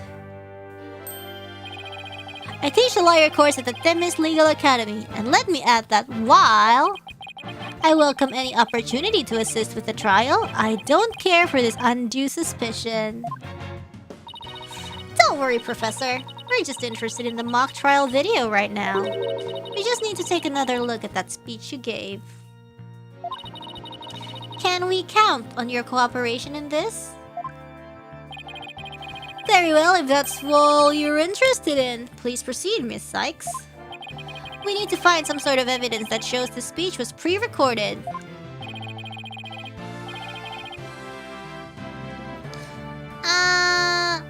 Alright, I believe we're ready. Let's roll the video. Yee! Technology. Love it.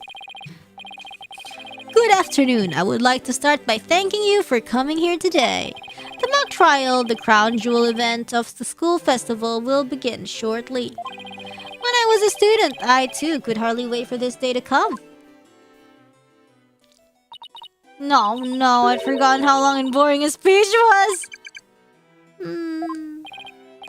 Wake me up once this is over.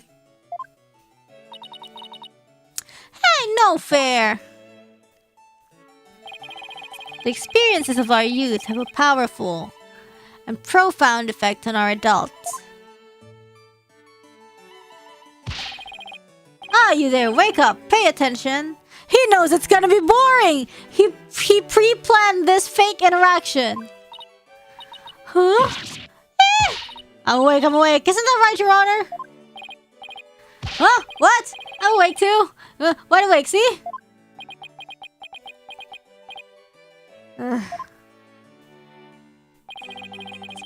Once again, our pure white lady justice.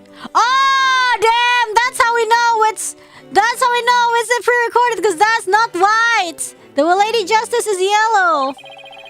Pay attention and you may make a difference one day. Now, let the mock trial begin. That's not very pure white. That is well, maybe he's colorblind. We don't know. One of my better speeches, if I do say so myself. I even saw some of our students with tears in their eyes. He's obviously not familiar with the phrase bored to tears.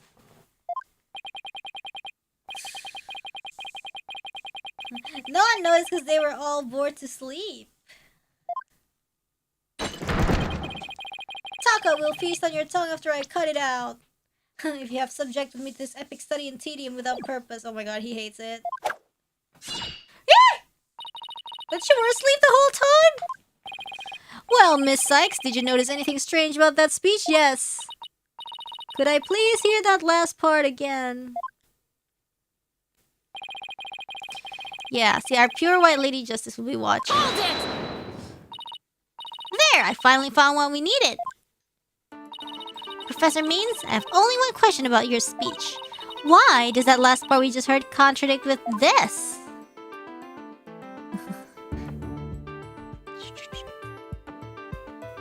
This. Take that! The professor said the pure white Lady Justice would be watching over them. But the Lady Justice in the video isn't even close to being white. It's as gold can be. Oh. I'm not sure I can wrap my jaw around that to test its authenticity. I didn't say it was made of gold, Your Honor. Now, it's true that this statue is pure white, but it broke before the mock trial began. The one you see here is its replacement. Oh well, that's a shame on every count. Ironically, this golden statue sticks out like a sore thumb compared to the white one. Meaning the professor wouldn't have made a mistake in its color if he'd been present. Well, maybe well, it seems that I have caused some confusion, but it was merely an oversight on my part. I was actually closing my eyes during my speech because I was, sleepy. Objection! The statue was in the middle of the room. How could you not know what it looked like? Because I wasn't looking. I was playing on my phone. I was in a balcony seat. Furthermore, the statue had previously been white. I'm afraid this isn't sufficient evidence of the speech being pre-recorded. We had our answer long ago. The accused was the only one to leave the lecture hall. No, wait. There's got to be something that can prove that the speech was pre-recorded. According to the mock trial video, the speech started here and ended here. Maybe Junie was playing it and then she left. I don't know. It was a little over 10 minutes, but I doubt anyone wants to be tortured again. It was only a little over 10 minutes. It felt like it went on forever. How'd you figure out how long it was? The timestamp. Yeah. All you have to do is subtract the time the speech started from the time it ended. The speech goes on from the 10-minute mark to 20:35. Wait a second. I could swear I've seen the same interval of time listed among the evidence. Let's see, because I obviously didn't notice.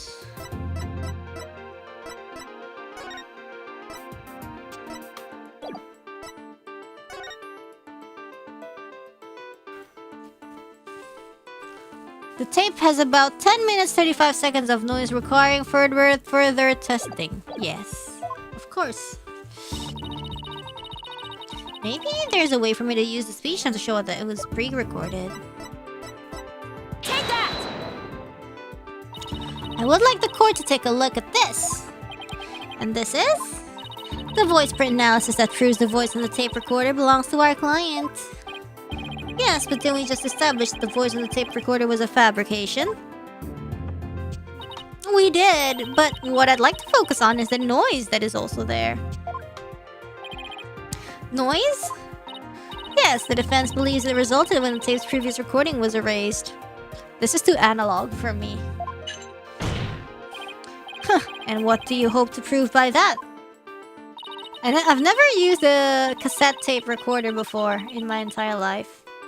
The length of the noise is what's important. It's 10 minutes and 35 seconds in all. And what did the timestamp read at the moment Professor Means began his speech? That would be exactly 10.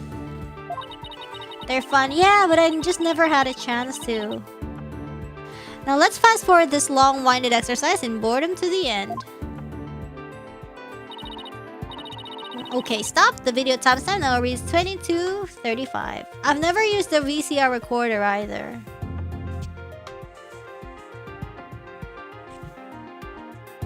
So you don't know the relationship between pencil and cassette tape. Oh, I know. I just use cassette tapes to play stuff. Not actually. I didn't have a tape recorder exactly. Based on this, we know that the time it took for the speech alone. Right. Subtract 10 minutes and you get 10 minutes and 35 seconds. Right, 10 minutes and 35 seconds, the same as the noise on the tape recording. I assume you'll understand what this means. So, one of my cousins, they had a phone. They had like a landline phone, and it was a pretty fancy phone that had like a recording feature. But it was only like 5 seconds, and we would like have fun with it. I feel like if they gave me a recorder, I would be like having a blast with it. I don't know. My parents never gave me one for some reason. It's what was missing in from my childhood. I assume you'll understand what this means. Professor Means' pre-recorded speech had been where the noise is now. I'm not trusted with recording devices for real. Silence! You seem rather confident considering this is a mere happenstance match of numbers. Objection! I don't know, I think it's pretty cool. But is it really just numbers? The lab is continuing their study of the tape. So far, they've found signs of overdubbing. But it's going to take a bit longer to recover the audio that was erased. But yes, now I can afford that. A fun thing about being not a baby is basically being able to explore or afford the things that you didn't even like think about when you were a baby. The police are analyzing the noise as we speak. It won't be long until we know what was originally there.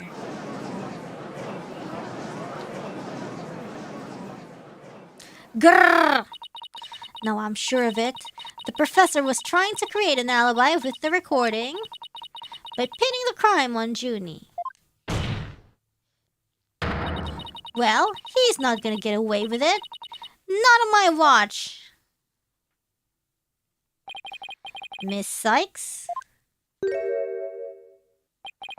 I believe you are well aware of my methodology. Even if Juniper were the perpetrator, I would vigorously defend her as per my word.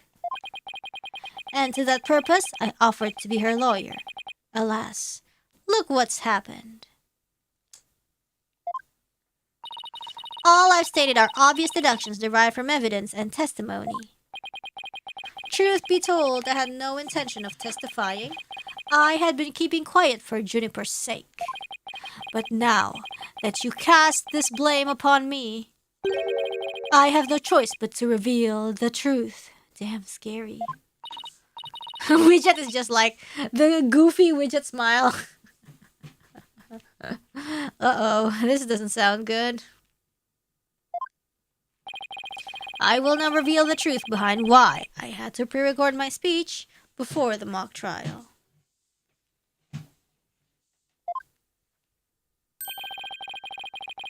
I, Professor Means, always say what I mean and mean what I say, by all means.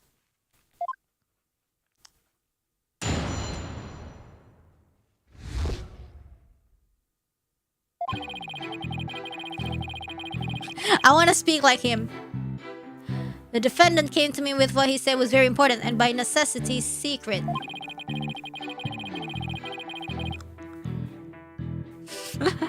She asked me to pre-record my speech and come to the audio room during the mock trial.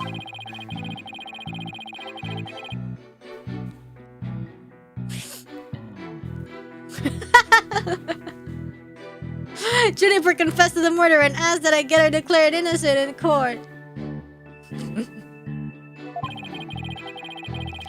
She also said...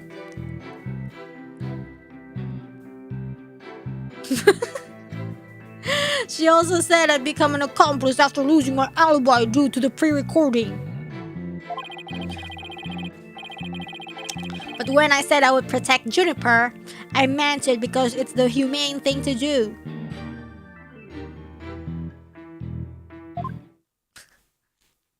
His story sounds like bullshit. I wasn't even like listening to what I said. The defendant came to me with what she said was very important. She asked me to pre-record my speech and come to the audio room. Blah, blah, blah. She confessed to the murder. Why would she? What the hell? Oh shit, sorry. Oh my, so you're saying the defendant threatened you? This has to be a lie. I mean, everything about it lines up too perfectly to be true.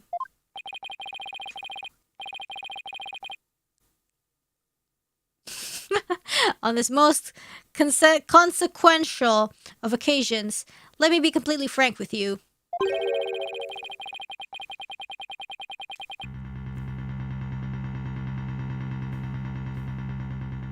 Juniper has truly taken to heart my teaching that states, the end justifies the means.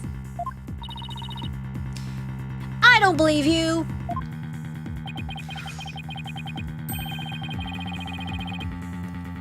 This face is low-key cute though. The grin one is creepy, but this one is low-key adorable, I think.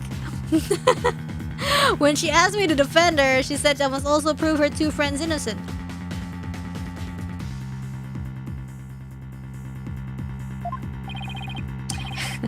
Is it my worst hear me out to date?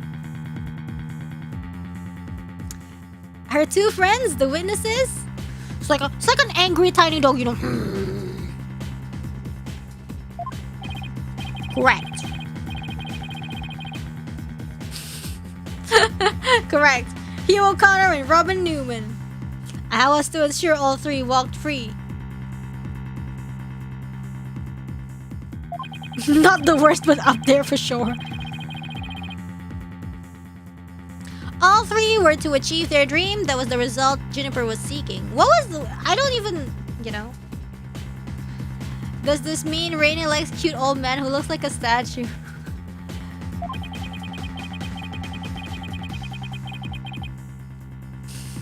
And she was even willing to threaten me, her own professor, to that end.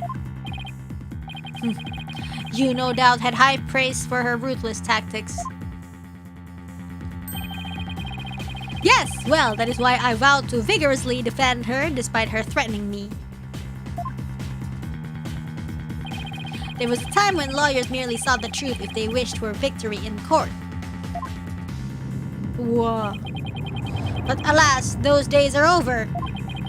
Now in the defense of justice, order, and all that is good, the end justifies the means. I am so sick of hearing that phrase.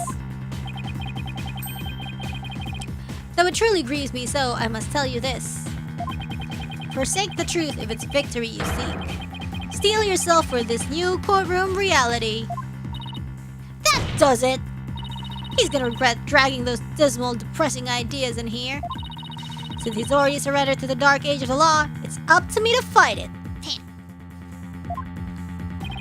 Why so silent, Sykes? Don't know? Something the matter? This is a court of law.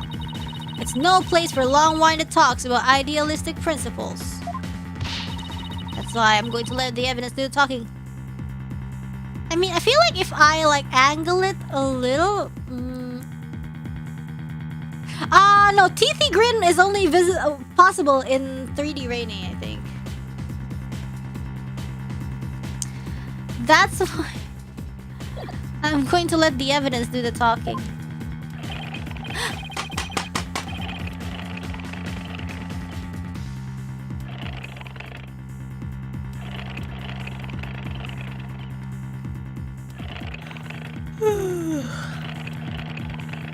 Let's not get carried away now, Miss Sykes.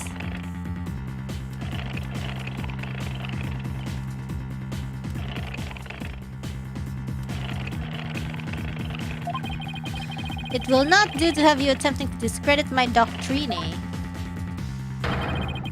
Do not force me to rectify the situation.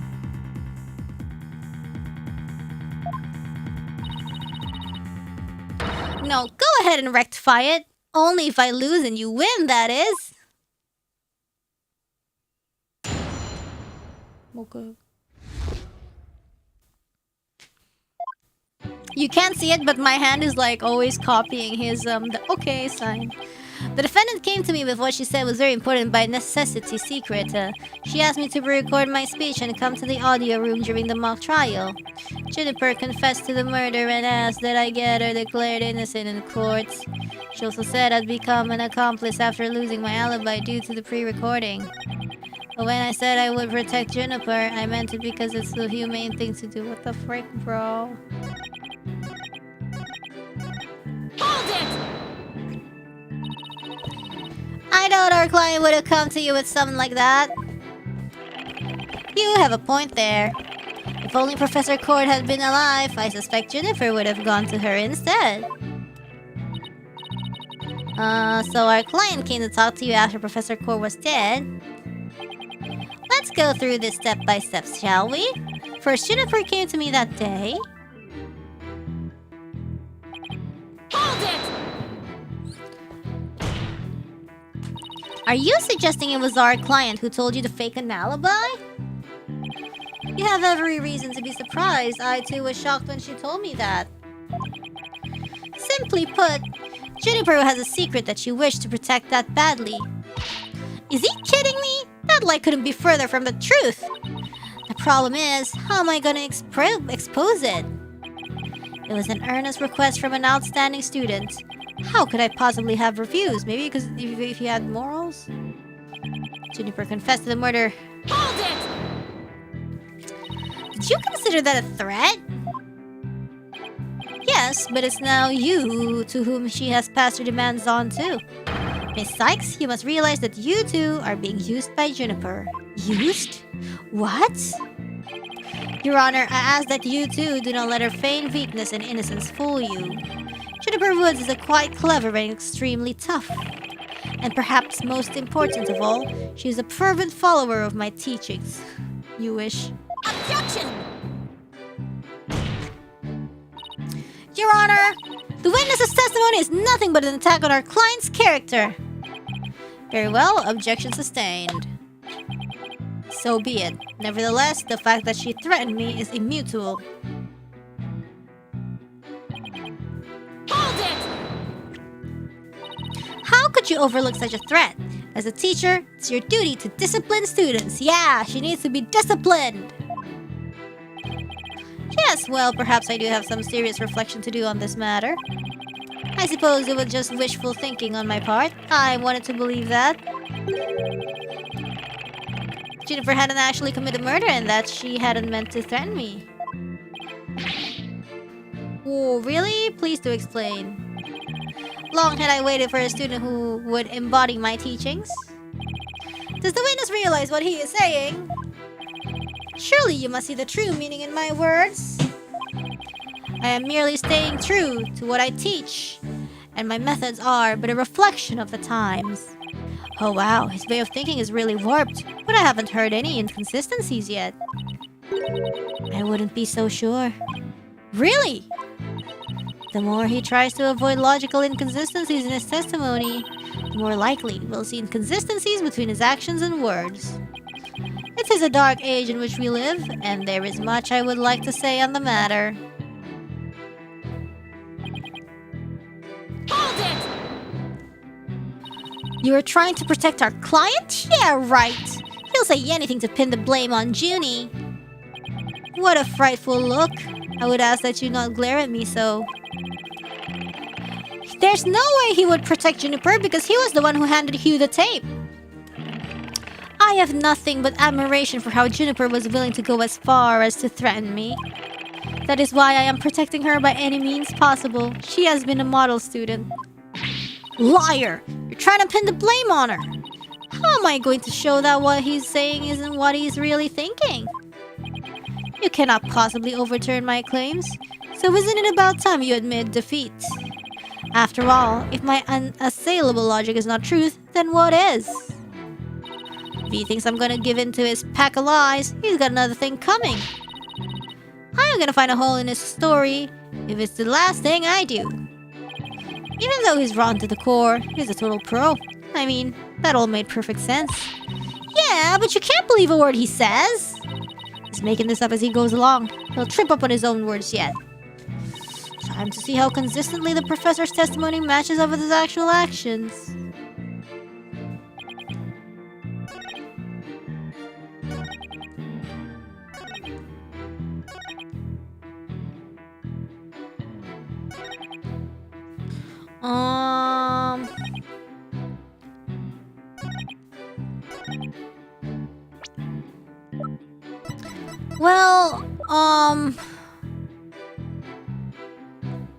What about this? I'm about to die. I don't think there's anything else that we could use.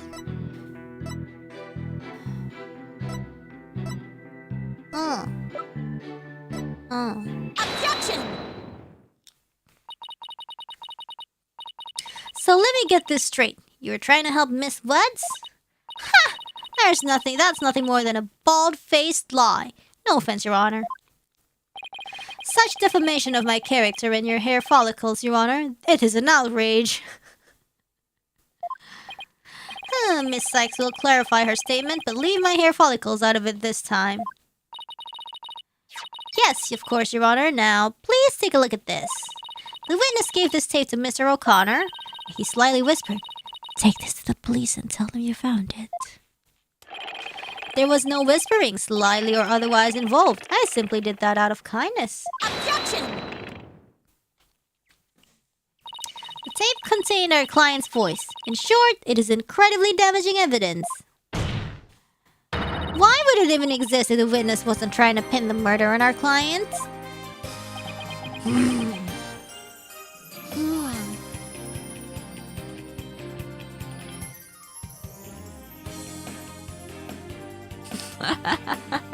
Angry dog. He looks like I don't know what species. I can't really come up with it right now, but like he looks like a very specific breed of dog when he's like angry like this. They say the road to hell is paved with good intentions, but not yours.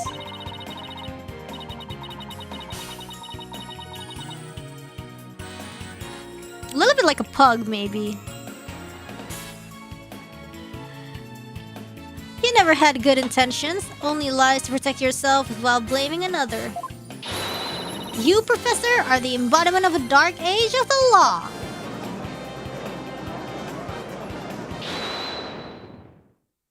Huh? Huh? Huh? Huh? Why, you little... You dare call my teachings and methods lies? Oh. Oh. Oh. Huh? Oh! Yo, what? Whoa! Darius Legal Academy is a proud institution. It's the most powerful in the world. Yo! You'll never forget what true education and lawyering means once I'm through with you. Professor Means? What's with your hair? Quiet! No talking in class! Oh! Ow! Homeroom, October 26. Eyes and ears up here, everyone! Homeroom is now in session. We will begin with roll call. Athena Sykes.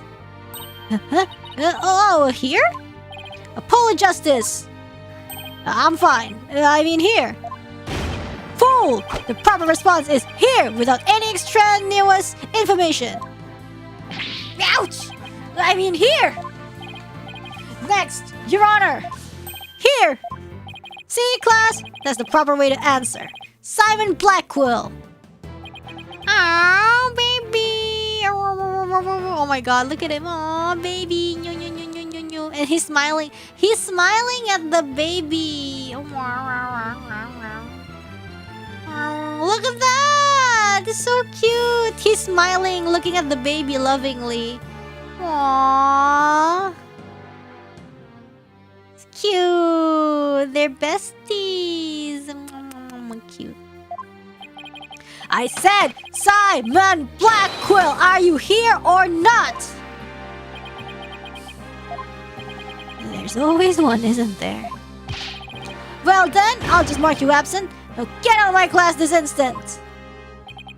Get out? Very well, if that is your wish. Who am I to defy my homeroom teacher?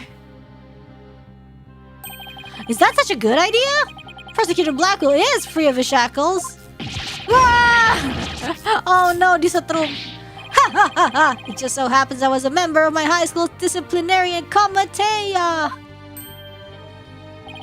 But is that really so shocking? Constabulary lapdog to teacher's pet. What a malleable mutt you are, Fulbright. Very good, Bobby. You just earned a gold star and a promotion to head disciplinarian. Alright, class is now in session. Oh my god, okay. Ugh. Why do I have the sudden urge to go to the nurse office with a stomach ache? What? Main point, Juniper is the killer? I'm innocent. Pay attention! I am not the killer. Juniper is. This will be on the next test, so you had better be listening. Objection! Professor, you created the phony tape to pin the blame on Juniper. Plus, you were the only one who could have moved the body during the mock trial.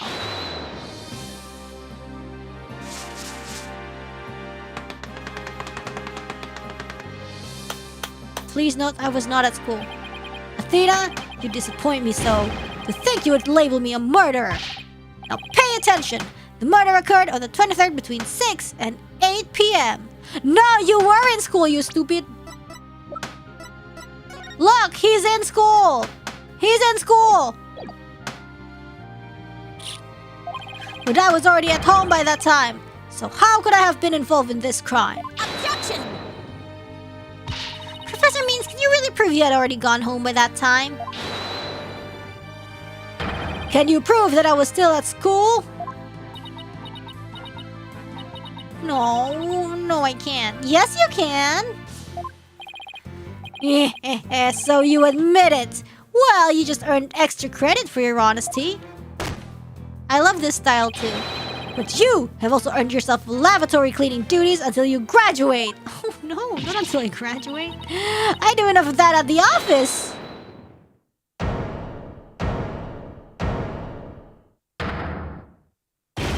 No way, man! I totally object! Robin? I can't believe I fell for the professor's silver-tongued lies! Why, you? How dare you talk about your teacher like that? I'm not listening to you anymore, man! No way, no how! Now, I have a confession to make. You know those two statues that were on stage? I didn't make them all by myself! The statues on stage? Do I want to know where this is headed? I was able to finish one of them, but the last bell rang before I had time for the other one. So, I asked Professor Means to make it for me. In other words, the professor was there on the stage after the last bell? Right! And it would have been way past 7 p.m. before he could have finished. Professor Means was still at school? This is, well... incredibly important testimony. Nice. The professor told me, I'll take care of it. Maybe there's a reason he's good with statues. Because, you know, I thought my parents would let me be an artist if I said I'd made both statues myself. I'm so sorry for not telling the truth. Robin. Quick! Somebody get this juvenile delinquent out of my sight! Simon, you're head honcho among the delinquents. Do something! Ah! Oh no! And Who's in charge of the class pet around here? Not interested, but if you want a class in swordsmanship, I'm your man. Of course, only real blades will do. No swords at school. All weapons will be confiscated. Ugh! Nurse! Where's the school nurse when you need one? It seems like Stono seeks a showdown, Professor. In which case, you would do well to draw your staff quick as lightning. Very well, then I will just have to prove my innocence myself. I said no pets allowed. The real lessons begin in second period. Prepare to be served old school style. What is that? Oh, never mind. Your testimony, please.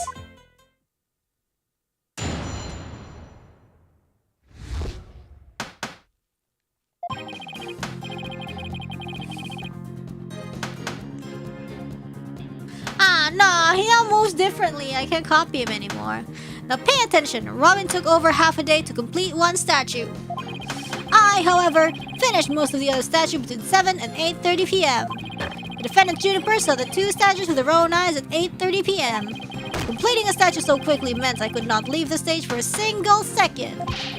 How could I have possibly had the time to go to the art room and commit murder? You're saying the defendant saw the finished statues?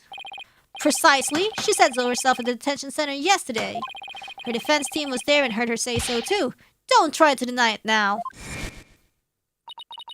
That evening, I went back to my dressing room to get something I'd forgotten there. It was...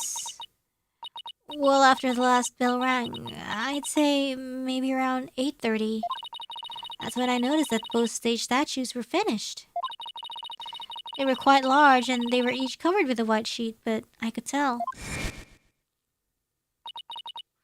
All right, the professor was there when that matter came up. Before I address the professor's charges, I will... No?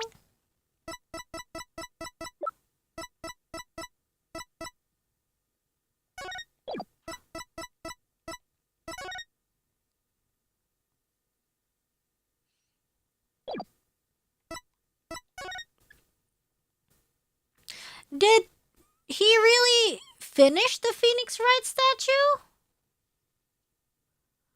Because Lady Justice was broken. I know, Robin probably made Gavin, but look, by 6 she was not done and said, oh, Professor Means will take care of it, but then Juniper was like, well, they were covered, but I could tell, but then also, the white lady was broken, right? Yeah. This one, it's broken on stage.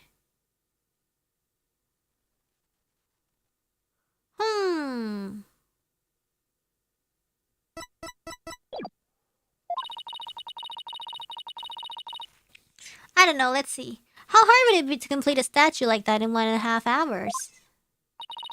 It would probably take me at least twice as long. So personally, I think it would be incredibly difficult to finish in that short a time. That didn't exactly help our case. But he won't get off that easy. He's bound to stumble over his own slippery means.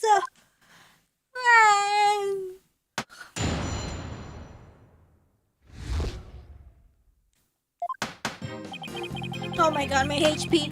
Now pay attention. Robin took over half a day to complete one statue. I, however, finished most of the other statue between 7 and 8:30. Defendant Juniper saw the two statues with their own eyes at 8:30.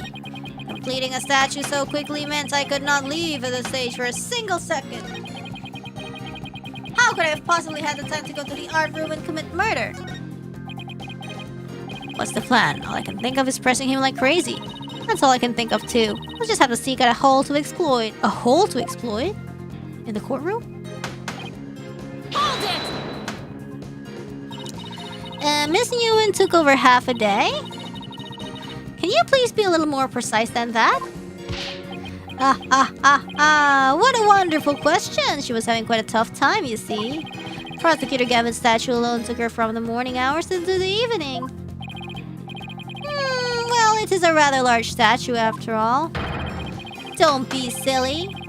It merely exposes the difference between student and teacher.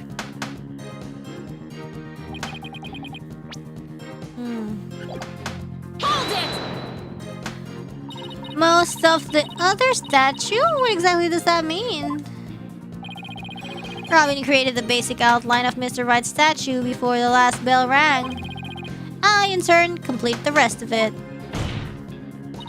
I see. In academics, as well as art, learning the basics is incredibly important.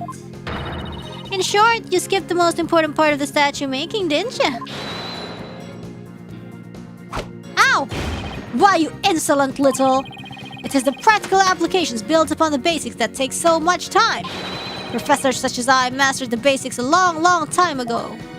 Well, I mean, there's some truth to it, yeah, I agree. Unlike Miss Fancy Pants here, who likes all lawyerly fundamentals. Oof. Oh, quiet you. Now, do you understand? I did not leave that stage until I was done. Do you accept the witness's claim? Not on your life, Buster! No, I don't! I know there's more to this, and I won't stop until the truth comes out. The more you struggle, the more you sink like so much legal quicksand, so to speak. I used the world's ultimate technique to complete the statue by 8:30. Hold it! Maybe our client only thought she saw the statues. Silence! A pity for you, but we have already confirmed it with the accused. She is on a record as having seen both statues. Well, in what state? Covered, right? That's true, just thought I'd give it a shot. I have the ultimate in courtroom techniques. It is absolutely airtight. I will bury you. This will be your final resting place along with all who believed in you. Jeez. Is there no way to get to this guy? You better pay attention. Pay very close attention. Hold it! Why were you in such a hurry? In the legal world, your body is your capital. The early bird gets the worm. That's why I get to bed at 9 p.m. each and every night. And that's why I was working as fast as I could. I didn't want to miss my bedtime. Well, oh, welcome to the royalty. Grrr. Well, ready to concede that I never left the stage? Do you accept the witness? Not in your life, Buster! No, I don't! I know there's more to this and I won't stop until the truth comes out. I'd be careful, Athena, if you don't have anything. It's probably best to just grin and bear it for now until you find something to nail him with. But... oh. When will you cease this nonsense? I'm quite busy today as I was the night of the crime. Hold it! Yeah, but you could have taken a short break or something. Preposterous! I didn't even have 10 minutes to spare. Not even 5 for a visit to the lavatory. Let me ask you, Your Honor, did you find anything wrong with my claim? We need to get the game to ask us that, you know, then what is it if it's not Phoenix? So far, it appears that your statue making was quite a difficult chore, and I see nothing that could overturn your claim that you never left the stage. The art room is only a few steps away! What's the plan? All I can think of is pressing him like crazy. That's all I can think of too.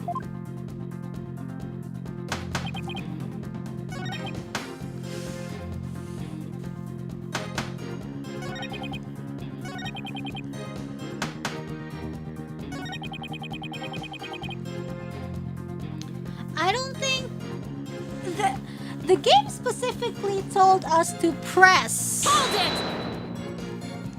it! Silence!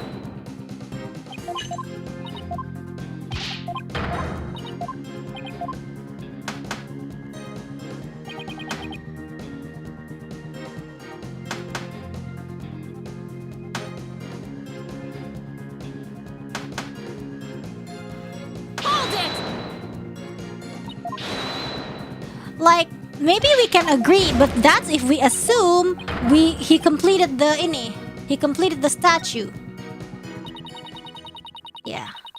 I've tried everything, but I still can't prove anything. Yeah, we only accept it if he really finished the statue. I guess I concede. I can hear you. Say it louder this time. concede that Professor Means never left the stage. Ah, that's right, but what took you so long? I was there at the stage the entire time. I couldn't possibly have committed that crime. I'm not gonna give up here. I'm afraid I have to side with the witness, Miss Sykes. And unless you have any further objections, I'll have to put this issue to rest. Objection! Not yet. The defense still has an objection. Athena, you've thought of something? Well, as I said, not yet. Oh, so it's time for legal smoke and mirrors? Not yet, Athena. It's not yet time to quit. And it's times like these when it seems like there's no way out, but that you have to. Yeah, I have to turn the case upside down. Instead of focusing on whether Professor Means could have gone to the art room, I should focus on how he could commit murder without going there. It seems our young lady has a real bona fide idea. But I'll use any means necessary, even casting stones, if it'll distract her. Ugh, who brought this bird to school? Sykes, don't know. If I hear one word of your usual jibber-jabber, I shall have your head. The murder occurred in the art room, yet the witness was on the stage. How do you propose to fill the vast gap between these two key facts? If I accept the premise that the professor was on the stage the entire time, the only other answer is that we got something else wrong. Wait, that's it. Hold on. Okay.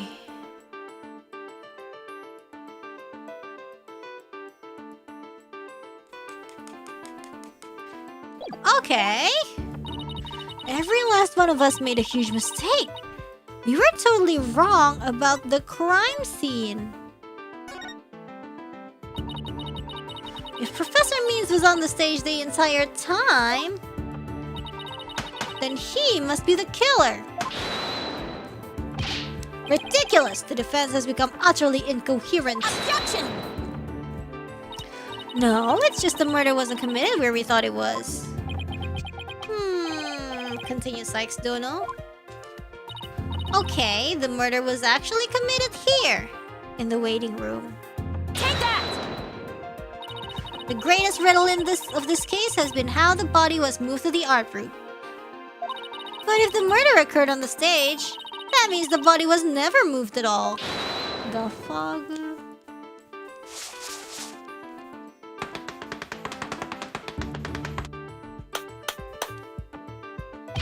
Silly girl, when the body was found, there wasn't a drop of blood on the stage floor. Because she was on the thingy. Surely there would have been some blood if there's where the murder was committed. What about the flag? There wasn't any blood on the stage? Really? But there was something on stage at the time of the murder. Take that! It's true, there were no bloodstains on the stage floor. But there was something on the stage that did have a bloodstain. That's because he drank all the blood. And that would be this. The school banner. No blood would have gone on the floor if this were under the victim when she was killed. Oh my! That's quite a compelling theory. Silence! Oh. What is it now? My theory makes perfect sense. That was a pathetic attempt. You must put every inch of your body into your attacks. Hi. The autopsy states the cause of death was loss of blood. Yet only a trace amount of was found upon that banner. Where did the rest go? To the other flag! Blood getting on there when the body was moved by wire makes more sense than not. Oh, very good, Simon. Tell me, what's your first choice for higher education?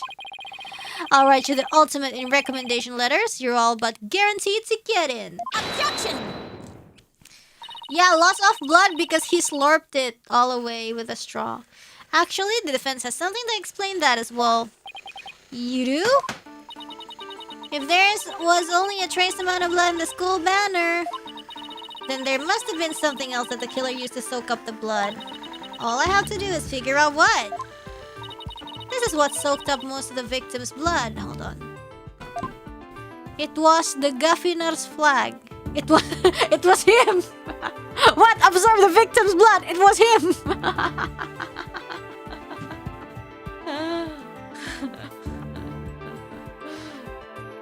Take that! Why, it looked like there's some other piece of fabric on top of the school banner. It's the Gaviner's banner that had been specially made for the school concert. Yeah, like Gavin even said, like, it's high quality material, blah, blah, blah, blah. He was, like, so sad about it. It would have been able to absorb the blood. Since it's on top of the school banner, the blood would have hit it first. It could have easily absorbed most of the blood like a dishcloth. And only a small amount would have soaked through the school banner below. So, it makes total sense for the school banner to only have a little blood on it. Ugh. So that banner absorbed the blood like a dishcloth? Yes, that would explain it. The Gaviner's banner was like a dishcloth? Surely it was at least towel quality.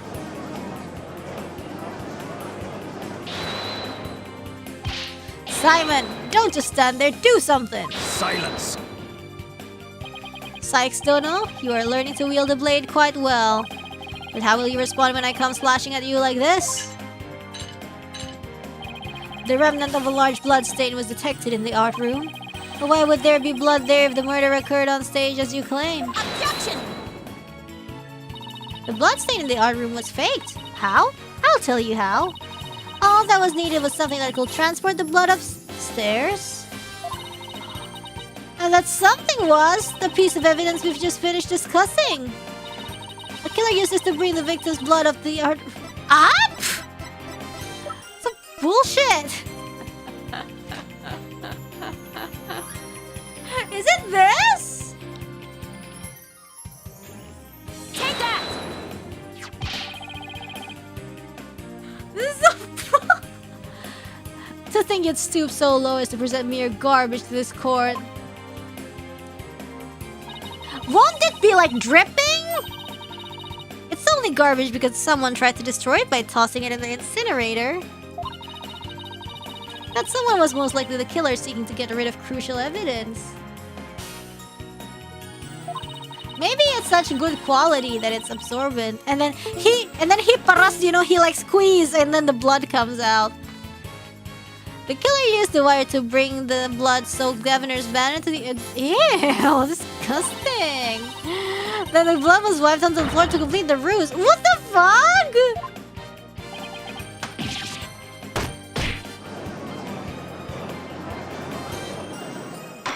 Okay. Order, order! This is quite a development. Hekanebo, anjir. What if it was made from absorbent material? Like kanebo to like wash the car. I think the body was never actually moved. Hold it right there! The body must have been moved. How else do you explain that loud crash you heard during the mock trial?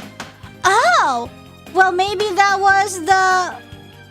Maybe the loud crash was the Lady Justice to make, to make it as if it was the body, but it was not.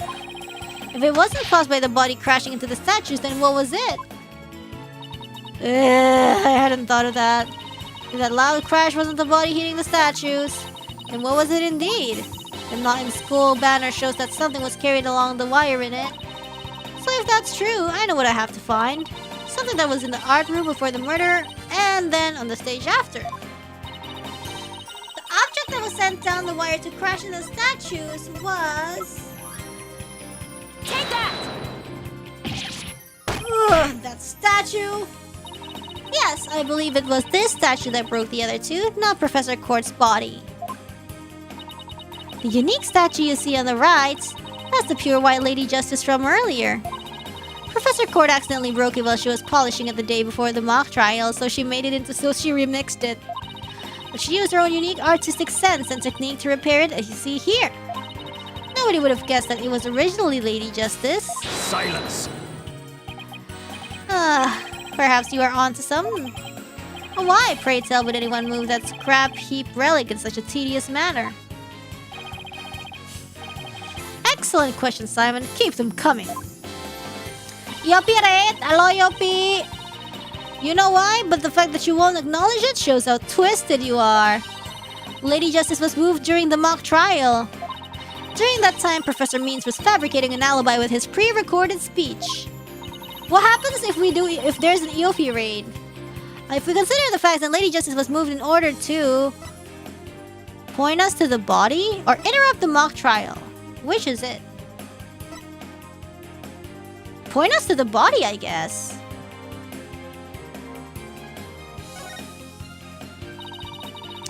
An uncursed story?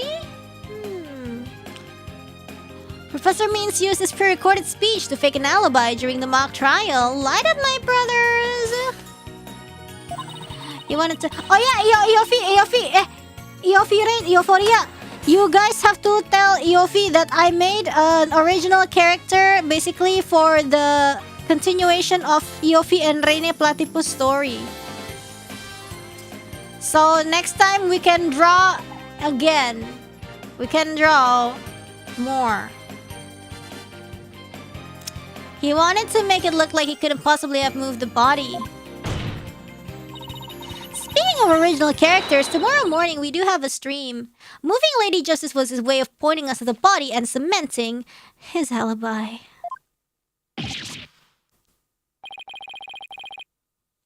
That's quite a persuasive argument. For a while there, I thought you weren't taking the trial seriously. Well done.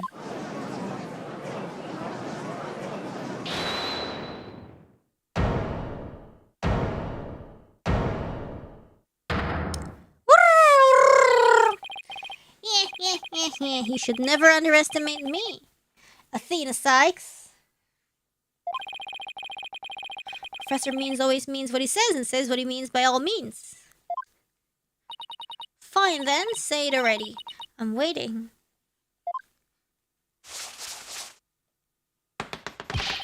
The murder occurred the night before, but the body wasn't found until late the next day. Countless students passed by the stage till they met in the lecture hall for the mock trial.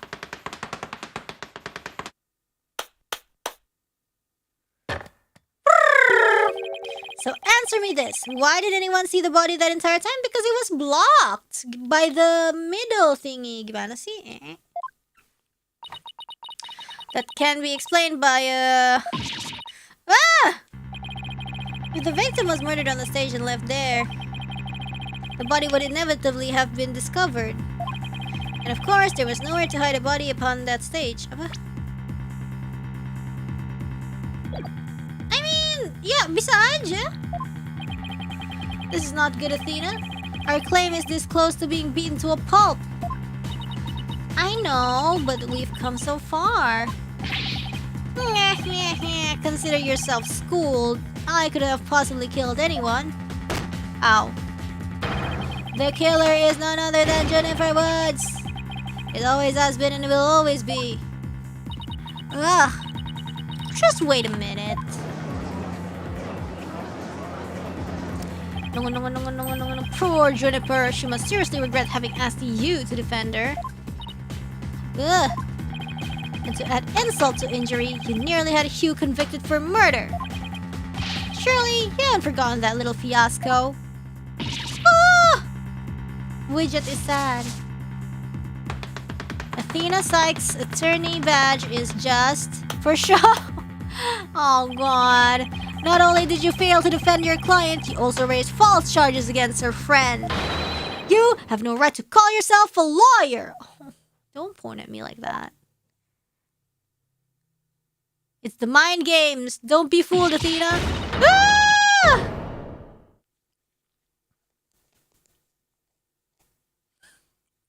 It's mind games. Oh.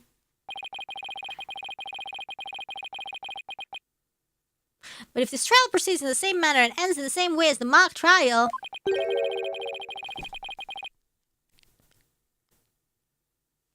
would you not lose everything you worked so hard to gain? Well, I'll just have to make sure that doesn't happen then, won't I?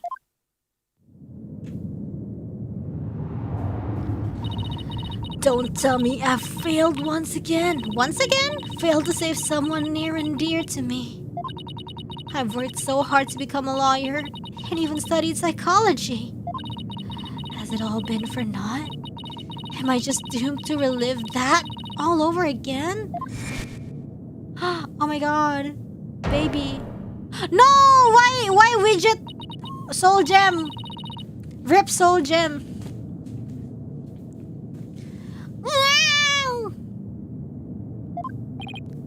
Athena, what's wrong? Breathe in. Breathe out. Breathe in. Relax, Athena, breathe. It's not working. Everything's going dark. After all I've done, is this how it ends? Forgive me, Junie. I couldn't protect you like I said I would.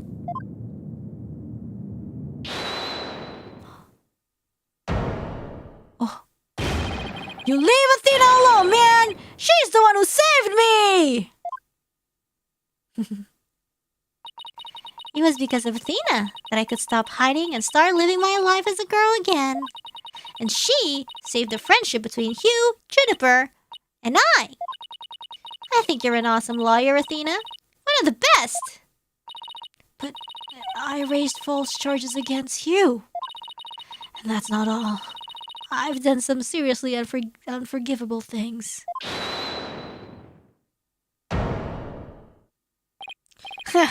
What's the big deal? False charges are nothing to be scared of. I think you should be scared of it. And I'm not even mad at you. I should really be thanking you. You used legitimate means to expose my wrongdoings and give me a chance to re-examine what's important. But what does it matter if I can save Juniper? I mean, the whole reason I've come so far is... It's not over yet, Athena.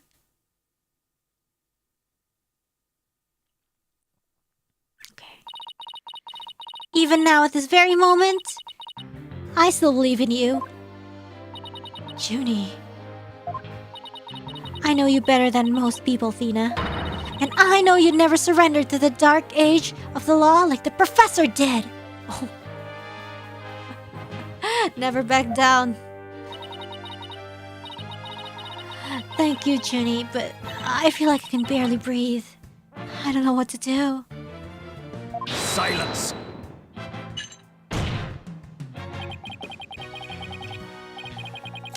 Stop your bleating this instant. You look an utter fool. Prosecutor Blackquill? There is one who awaits you, is there not? And that is the reason you have studied so very hard. Are you prepared to give up on all you have worked for thus far? It would not do to have you disappoint you know who.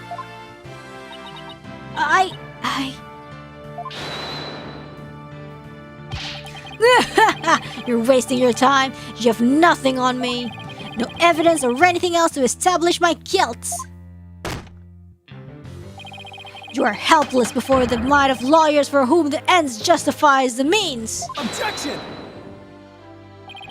Don't worry, Athena. You're doing fine. The truth will always win against people like him. But, Apollo, what am I supposed to do now? Listen, all you have to do is take a deep breath and look back over the entire case. If there's truth to be found, and there always is, you're sure to find it. Now let me see you smile. Remember what Mr. Wright said? The worst of times are when lawyers have to force their biggest smiles. Copyright Mia.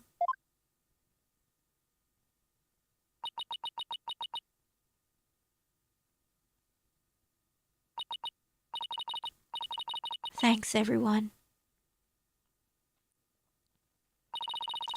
You don't have to worry about me now.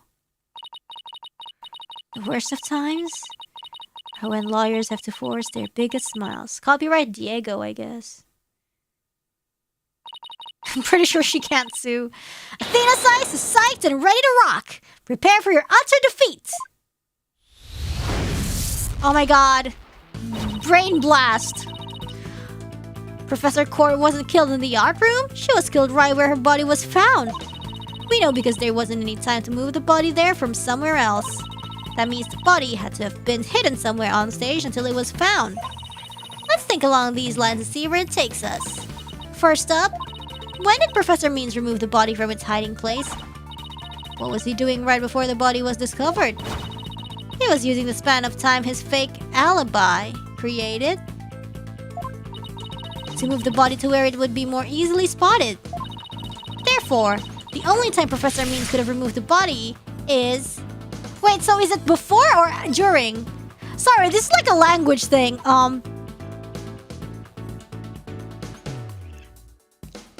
Is it before or during if he's like doing the speech? It's during. Okay. Because, okay, yes, I get it. It was during the mock trial. Specifically, during the speech.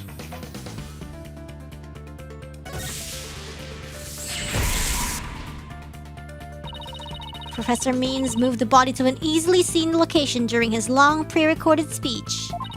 The professor also moved something to the stage that wasn't there before, specifically...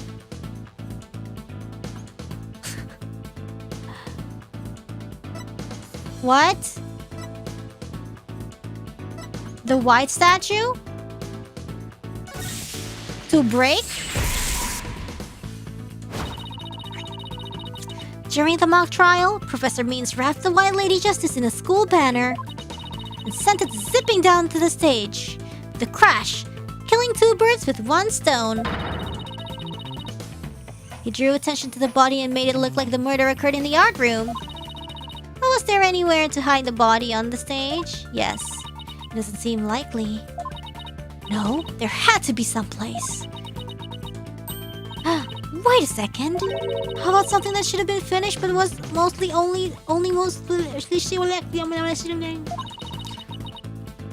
Something was used to cover the body up.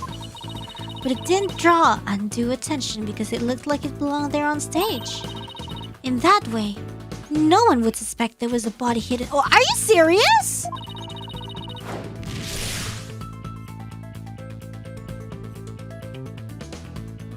The Wright statue? Seriously? Or the school... Are you serious?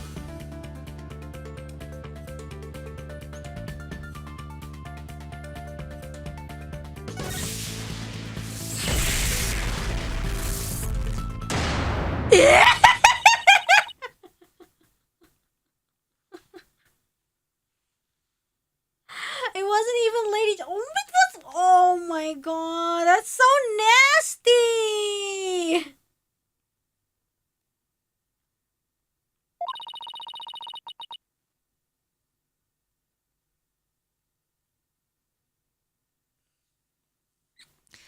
The body was wrapped under some cloth to hide what was really inside. My mind is not that sick. Cleverly disguising it as the boss's statue.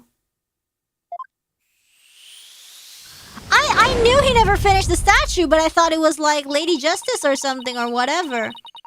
And I think by that time, I was still thinking, well, maybe, you know, the murder wasn't, you know. Miss Newman gave up on the right statue, yet Professor Means... That's... Oh, what the fuck? Finished it in a single night. Yes, what an impressive feat that was. Objection!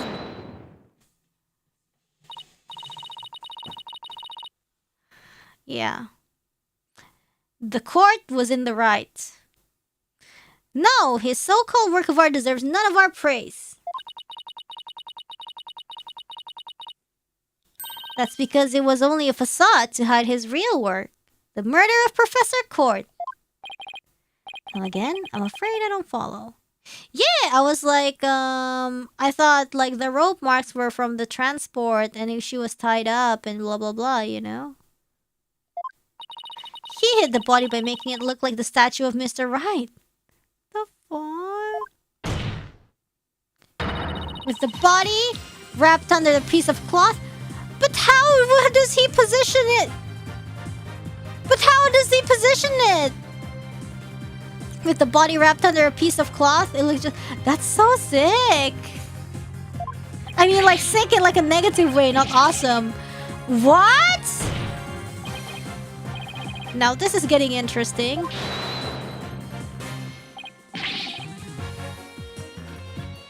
No, this is getting preposterous. How would such a thing even be possible? Objection!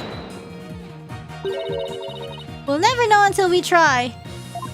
That's so sick, pejorative. Uh-oh, I think I know where this is going. I know she was tied up, but like... Time to turn me into... No, don't, Athena! Time to turn me into the visible likeness of Mr. Wright.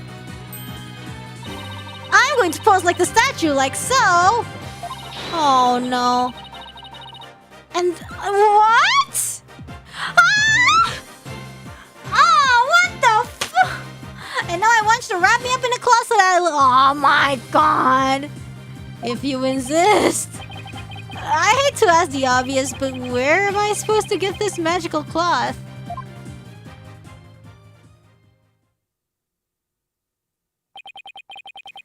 I'm afraid that isn't the right color, Mr. Justice.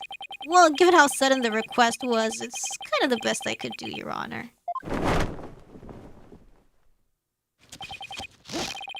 I think that about does it.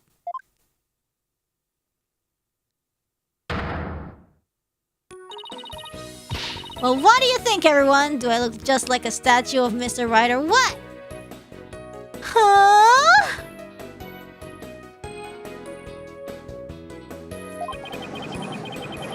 Looks like some random person to me. Aren't the statues a pair of busts? Phoenix Wright has that spiky hair on the back of his head. Forget the hair. The statue's head is way bigger than your average person's anyway. You gotta hand it to me for trying anyway. Wait. That's it! The hands!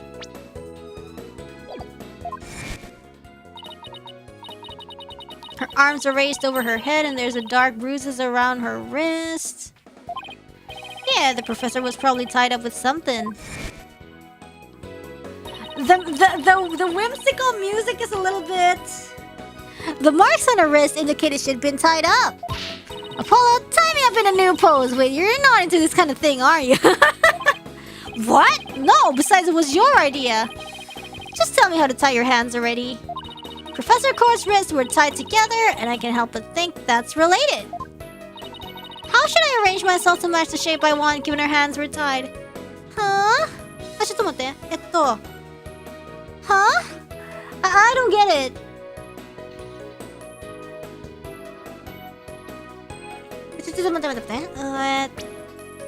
Hold on, let me read. What do you think, everyone? Do I look like a... Okay. Oh, forget the hair. The statue's head is way bigger. Good hands for me. Hands are raised over her head. And wear dark bruises around her wrists. Arms are raised over...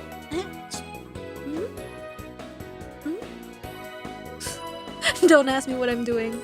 Huh?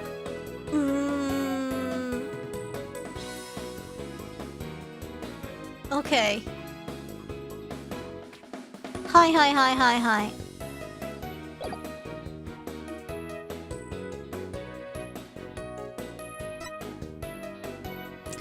So, my hands are tied behind my head to simulate the spiky hair? So the hair is actually the arms. Kana? Right? Yeah. Apollo, tie both of my hands behind my head.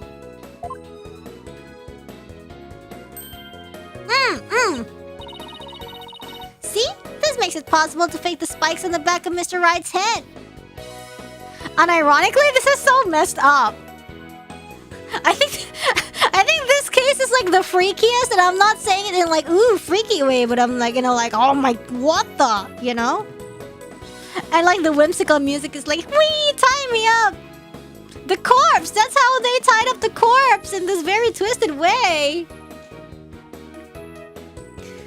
Oh my god, see, this makes it possible to fake the spikes on the back of Mr. Wright's head.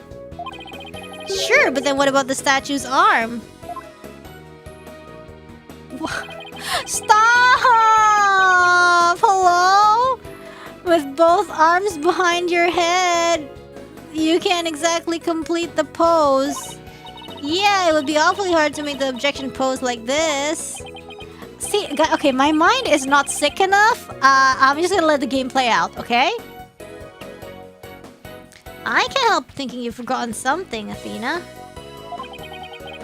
Something on the body that you don't have right now. What did the victim's body have that I don't? Arrow? Would it be arrow?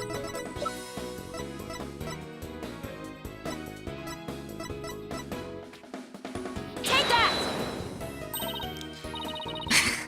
Oh, right! There was an arrow sticking out of her side. Okay, Apollo. Ah! Take that and plunge it into my side. What? Are you crazy? Fine, then go get some duct tape. Rapido, schnell. Alright. I don't need to know other language to know bossy when I hear it.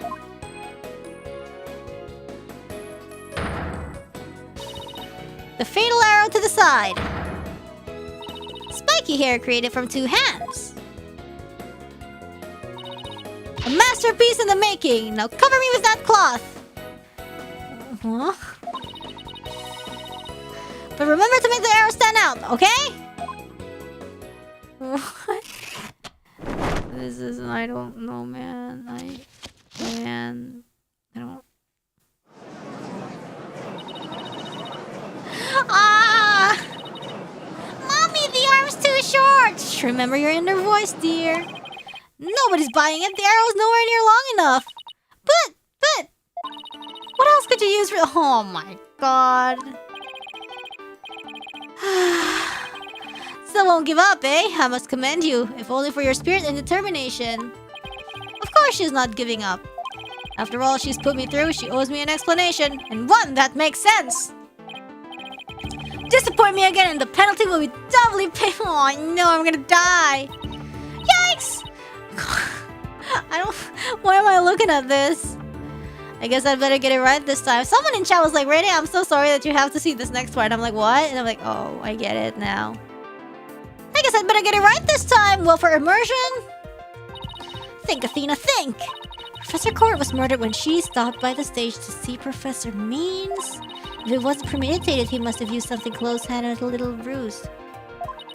Apollo, show me those stage setup photos again. Like that? Right now?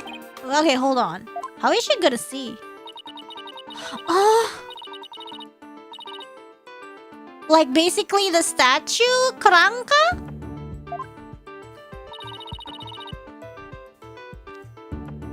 Like this one? Yeah? I would think it's this. Or is it his staff? What was missing at the start? I don't even know, dude. I don't know.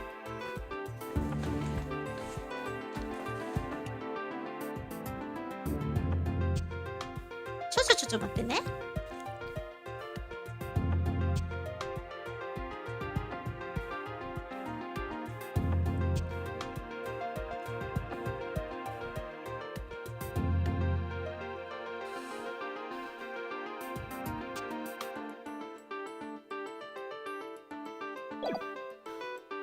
Staff? It's his staff? Yeah. It was Robin. No, it was him. It was him. Or it was the flower. It was him.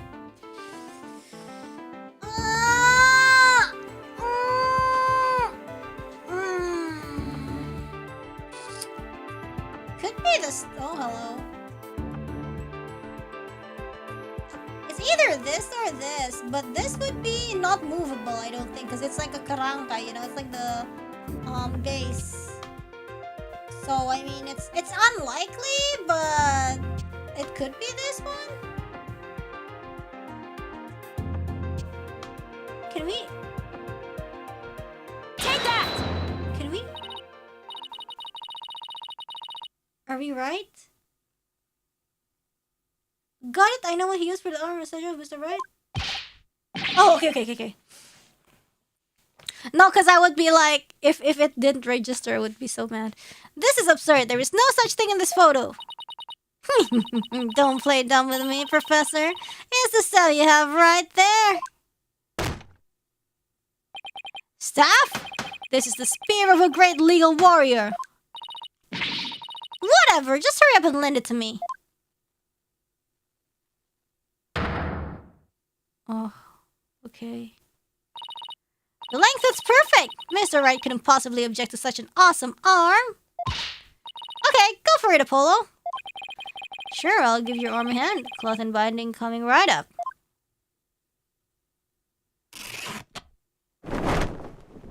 Oh my god. Oh my god, ASMR. Objection!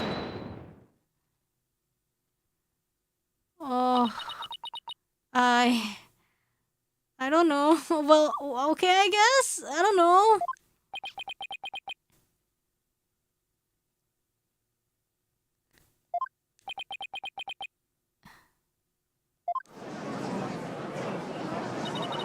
It's Phoenix Wright! Look, it's Phoenix Wright! That's definitely him! I'd know that pose anywhere! We did it! Did we?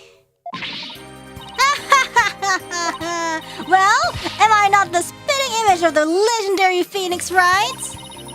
The man who will bring us out of these dark ages and into an era of brilliant golden light. Golden light? All I see before me is the pink specter of a man. That's just because Mr. Wright likes his statue. He's positively tickled pink. Get it, Apollo? He's tickled pink. Ugh, that joke deserves a pink slip. It seems the gallery is quite impressed with the defense's sharp thinking. Like a melted Minecraft pig. And the witness? The resemblance is nothing more than a coinkydink. Objection! Oh, she's back. Not so fast there, Buster. Unfortunately for you, I can prove my theory to be more than mere coincidence. To prove that his spear was thrust into the victim, all I have to do is test the spear for blood? Like spray luminol on it? I guess? We had assumed the victim's jagged wound came from the arrow being so forcibly shoved in. But if the wound was from this spear instead, then we should be able to detect traces of the victim's blood on it. Ugh. Everyone fails except me. Your Honor, a brief recess if you will. By any means possible. What if I get rid of my spear? Wait, what if I burn it? This case is pretty awesome because it's kind of like everything is fake. It's not even like, oh, the murder weapon is fake. The place is fake. And it's just like the solution is so wicked and sick in like a ew way, you know?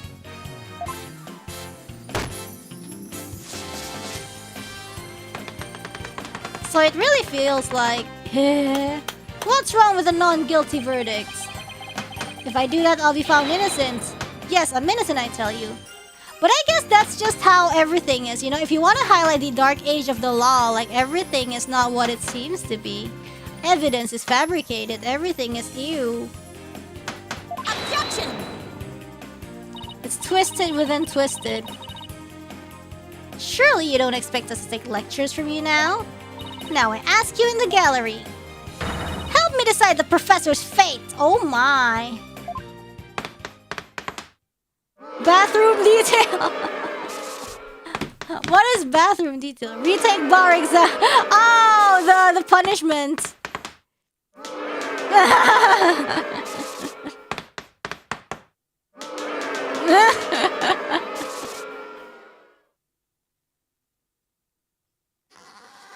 Guilty?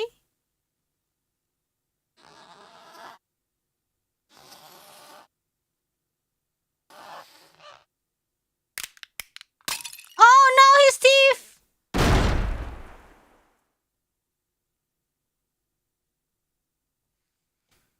Rip. Prosecutor Blackpool, what has become of our witness, Aristotle means? He has become toothless. It is as Sykes Dono suspected. Blood was detected on his staff.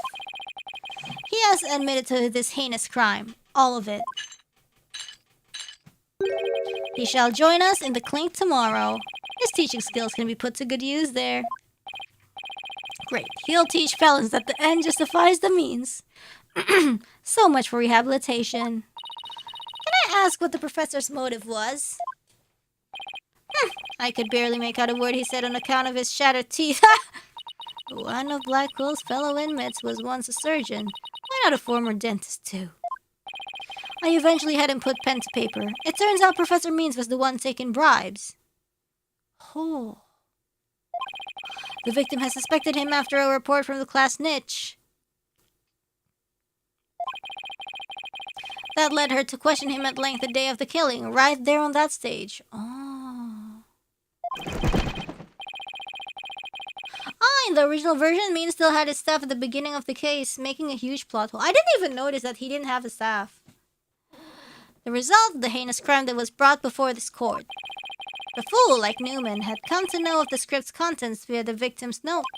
It seems he came up with a plan to stab the victim with her own awl in order to make the killing look like the one in the script and thus frame the defendant.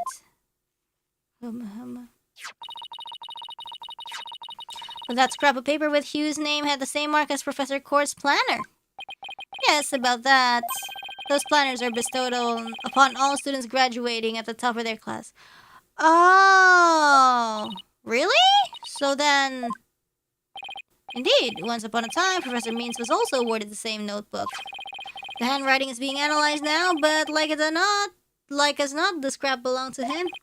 This too was evidence of the bribery scheme that the victim had obtained. Oh. Know that Constance's court was clean and that only Ursula Means took the bribes. I think a professor would murder a colleague, then try to pin down a student. But then they would actually know that it's not from court if they check the planner and there was no tear marks. If this is the dark age of the law, then we can only hope that a brighter future awaits. And the first step is to hand down my verdict for a promising young lady. The court finds the defendant, Juniper Woods, not guilty.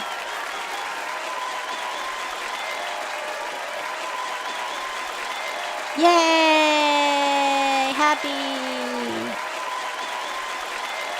Yippee! I wish you all the best on your road to becoming a courtroom judge.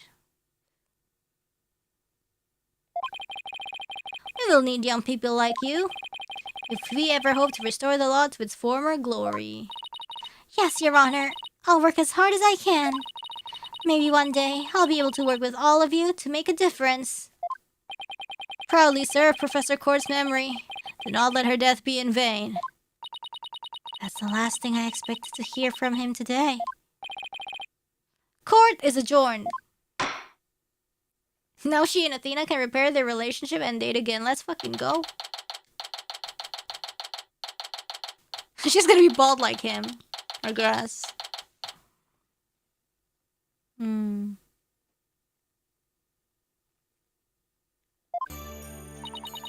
Thank you, Thena. I really mean it.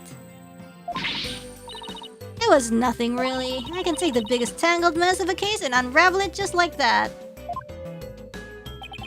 I don't know. You look pretty wound up there at the end. Literally and figuratively. Oh yeah, she had that little mental dissociation thing. You look pretty hungry for a knuckle sandwich, Buster. I wanted to thank you too, Apollo. Don't mention it. Oh, but then, man, then Junie starts getting a crush on Apollo, right? The way you were always there for Thena when she was in a bind. In a bind? And at the detention center where your smile gave me hope when there was none. Aw, that's cute. It was like the warm rays of the sun shining down the peaceful woodlands. I think you're an absolutely amazing person. Oh, that's cute. So this is how she started developing a crush on him. Thanks, Juniper. That means a lot to me. But I still have lots of work to do. And I can't wait until we see you on the judge's bench. I promise you I'll get there someday. That's why, until that day, I'll... Guys, I got some big news! I mean, this is huge! Oh, am I interrupting something? No, it's okay. I think so. What's the big news? The school festival! It was supposed to have been cancelled after what happened, but... We just got a call. In memory of Professor Constance Court, who worked so hard to make it happen. The festival is being extended 1 extra day until tomorrow. Really? Alright! Oh, yay!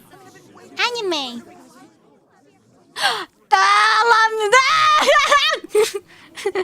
Oh, this looks familiar. Oh, this looks familiar. We've got a special treat for all of you. A love letter for Themis leaving No. the cat. Achtung, baby. It's time for the guitar serenade.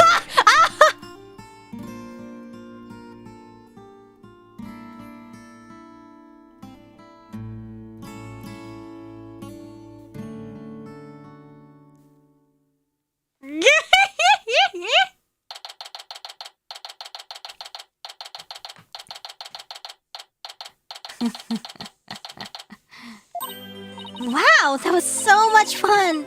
School festivals are amazing! I think you and Robin are getting a little carried away.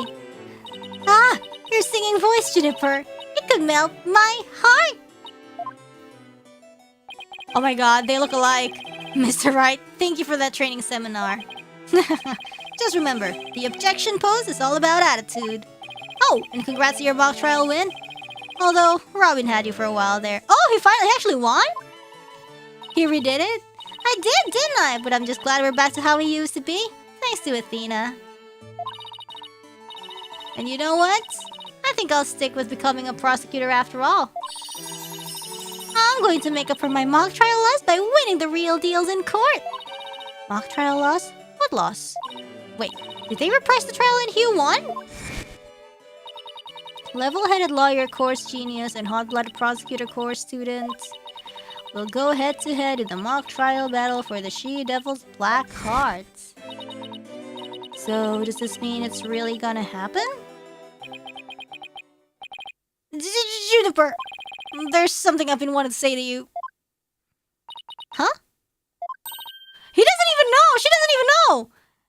Juniper doesn't even know! Is he going to do what I think he is? Well, so much for me theorizing. Or maybe she did, but yeah, she did. She definitely did.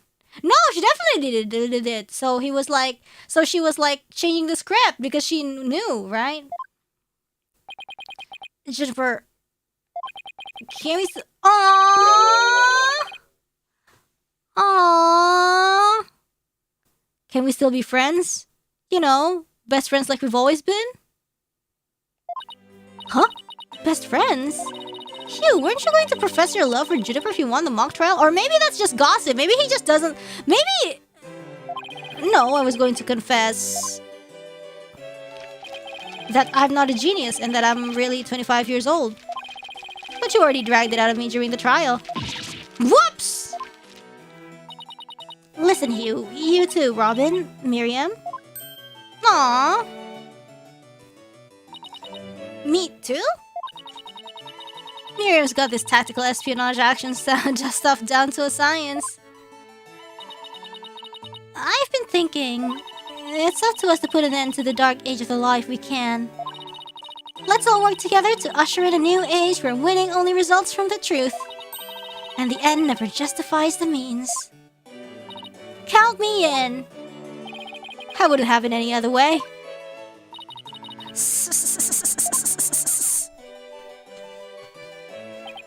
Best friends forever, huh? No matter what anyone says, nothing beats true friendship. You bet! What about your BFF, Apollo? Aren't you a bit old to be using that word? But yeah, he's the best friend a guy could have. Who? Which reminds me, we're supposed to meet up and gossip about the new girl in the office. Hey, no talking about me behind my back! So what kind of guy is he anyway? Well... if I had to describe him in one word... Who is his BFF? Apa sih anjir? Cliffhanger! And so, after some slight untrusting... unfortunately, that promise was never meant to be fulfilled.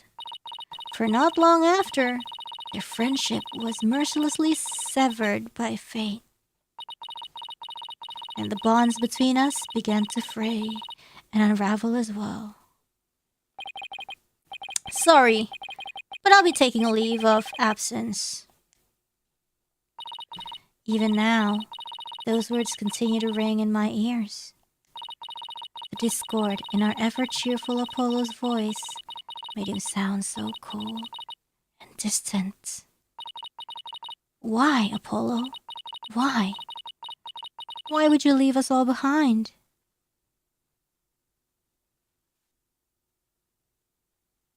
Aw, nice. I love means is there. Yeah, save. Slay. Wait, I want to go idle meeting. I'll be right back. Slay.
Me looking pensive? What happened?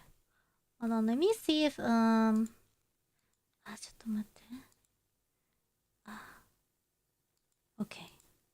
Never mind. And do you think I should continue and take a peek into the next case?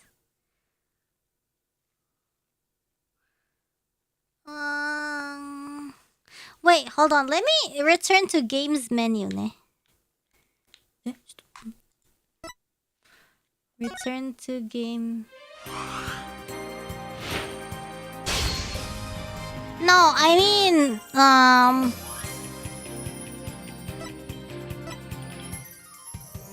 how sleepy? Well, I'm sleepy, sort of, especially since I want to see. I want to see the case. Oh, Space Center. Ah. Oh wait. Oh. Oh wait. Ah, I don't want to see. Okay. So this is case 4 is when Apollo got his thingies.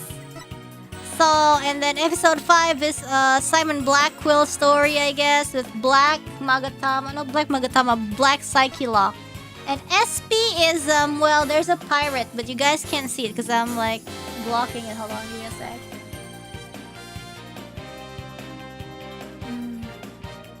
Are you going festival in Kuala Lumpur 13 to 15? Yeah, I will be there on the 15th, if I remember correctly. Yes, 15th. It's on the calendar. Come see us. I'm gonna sing.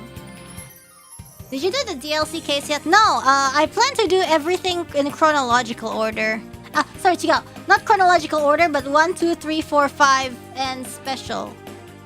Yeah. Like how it's meant to be played blind. I thought Athena's RPing would wake you. Release order.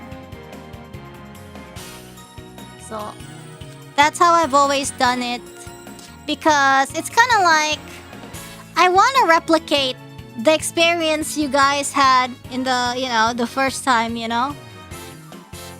I feel like that's the best way to enjoy something. Otherwise, I won't share the same experience and the same feelings like you guys did when you first checked out the game. And if I ever want to revisit it, I could do it anytime. Costumes. I want to see costumes. Oh. Hey, I didn't know I could change. Old school suit. Can I change this? Oh, yes, I can. Style in street clothes. But I guess the default is better. I don't know. She found it. I guess. I feel like this is cool, but also I want to do default so it's like canon,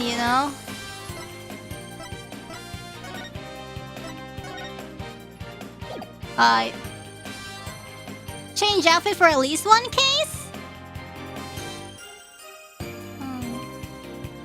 Sailor suit is perfect for DLC. Hi! Yeah. Yes. Can we change it mid-game though? Yeah. Alright. Wow! Okay then. We can move.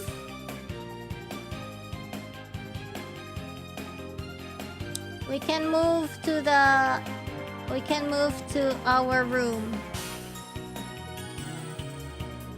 Okay. Okay, nice. I think we have taken enough sneak peek, and I think that's enough. We can do the rest next week.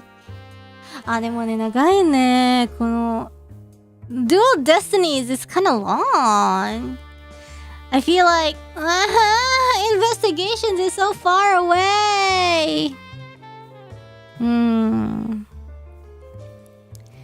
It's so far away.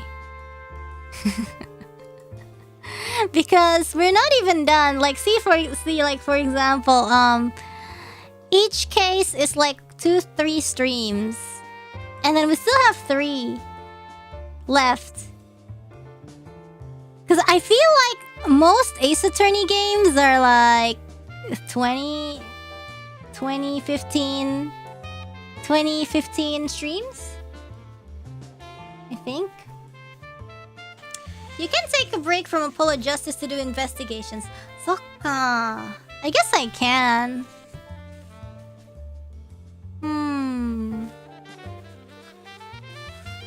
Do you guys think that would be a good idea? Check investigations first? Because technically, investigations is like supposedly set after like say 1, 2, 3, right? Or even like basically not in the Apollo Justice universe. So what? Who do we want? Edgy Poo. Who do we want him? Now. Okay.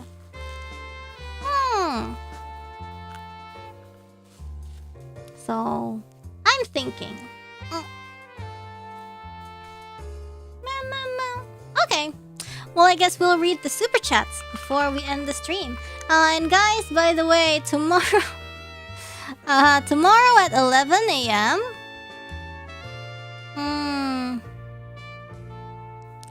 Tomorrow, 11 a.m., I do have a collab stream with Gigi. We are gonna be doing some kind of joint canvas, a drawing stream together, in which we are going to be drawing like a random character we're gonna generate by our hands, aka drawing, based on surprise prompts. So it's kind of like we're giving birth to a character, but like the prompts are like shuffled, you know? We don't know. So yes, I'm looking forward to it, but honestly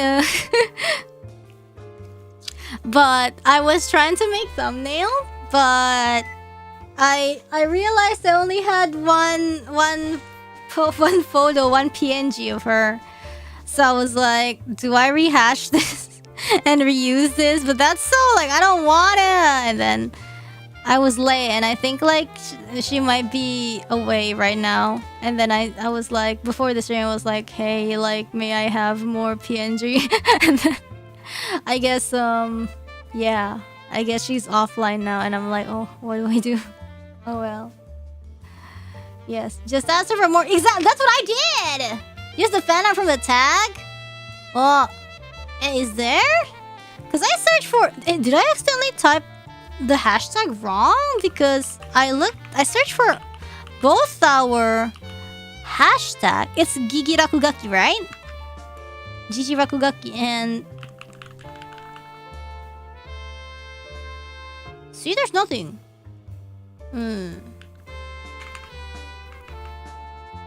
Or maybe... Oh, Rakugaki... Rakugaki GGK. Rakugaki... Okay. Okay. Okay, I typed it wrong. Never mind! I got it! But it's like, this is three of us. I don't want to crop Shiori away. I want to save this for our next stream, if we have one. If we have like one of three of us. Hi.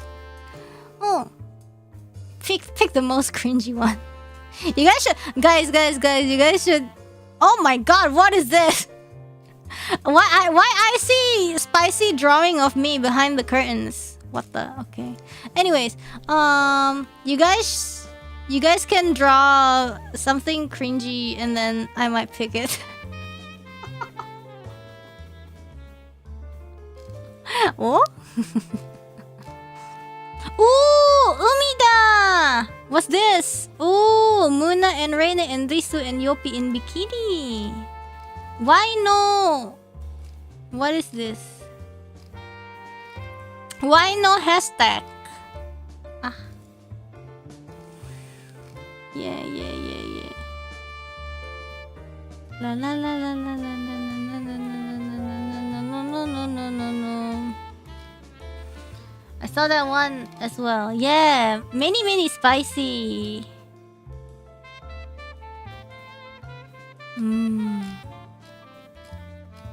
Oh God, I wanna play the answer so bad. Oh, I'm seeing screenshots. I can't take it anymore. Oh, I have to. Oh. Tomorrow. I should have opened social media.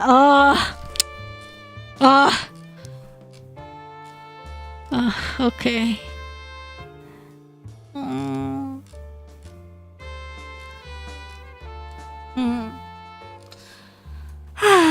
Okay. Well, I mean, it gives you guys time to, play the game first before I stream the game. If you guys want to like take a peek a little bit first, if you guys have the game. But also, anyways, I got sidetracked. Super chat. Just don't watch Callie as well. Yeah. It's hard. It's hard not to. It's hard not to. Last time I went to Callie's stream, she was like, I was in like her finale stream a few times, and then the last one she finally fights the final boss, and I'm like, hell yeah, let's freaking go. Yeah. just play Persona with Gigi. No. I think, I don't know. I think her stream time is like not that time, so. Okay. We have. Oh my god, I read that as toes! Liz's Lesbian Rose Thorn Evil Sword Excalibur. I'm sorry, I read Thorn as toes. Hey Awaine! It's nice to see you doing more Ace Attorney again. Been missing such streams, I thought you stopped. I'm sorry! Also hope it isn't too late to say this as missed it. Oh, but happy birthday to you. Thank you so much! Appreciate it. I'm sorry, I just, you know. She's mostly active at 12 a.m. 12 a.m. or 12 p.m.? Is your new costume is latex? I don't know. It can be, I don't know. Is it leather or latex? It could be a mix of both. Which one do you want? Or maybe you have two versions.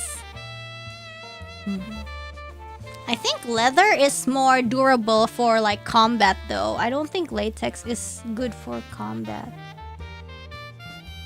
Leathex! Is there a back reference? I don't think so. I could always ask Mama. You guys could always ask Mama. Mochi Mama, what was the material again? Leather is great for combat. I know. See you guys at Kuala Lumpur. Yeah, see ya. Leather is certainly more versatile. That's what I think. Gigi streams 2 a.m. with? Oh. Mashko. Okay, we have Anton M. Turns out Reine's mouse was secretly a cat. Nice. Cat fur. We have Nick Brown, you're very talented. Yellow, hello. Carbon fiber nanomachines. I don't know, it could be anything. Gonna buy a new mouse soon? I guess so. I need to probably buy a new mouse before next week. The only other mouse I have, I thought I have like one spare wired mouse, but I need to find it because I used to bring it for traveling, but I replaced it with a smaller Bluetooth mouse.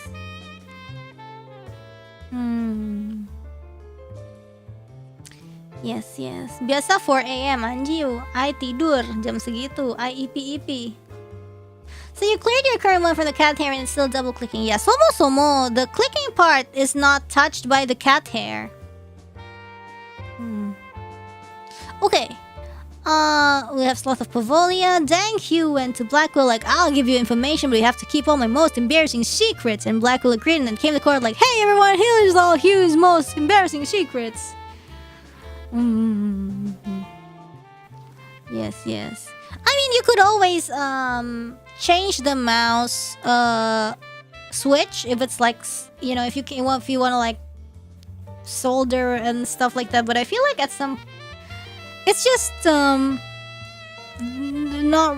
I think it's just like straight up better to buy a new one. That's, to be fair, that's on Hugh for trusting a convicted felon, I guess. 何年くらいそのマウス使ってんの？いや、わからん。2年3年 ?2 年3年かな？ And ちょっと待ってね。Sloth of Pavolia, Scuttlebutt's version of writing copyright me, do not steal, and her fake is hardcore. I know, that is so dangerous! That is so dangerous, what the heck? We have Sloth of Pavolia. The game needs an ASMR room accessible from the main menu that has Blackwell's hawk perched on top of Mean's globe, alternately scratching himself and spinning the globe with his claw. Really? Like, yeah! I'm just saying, we do. I hope Investigations has that feature.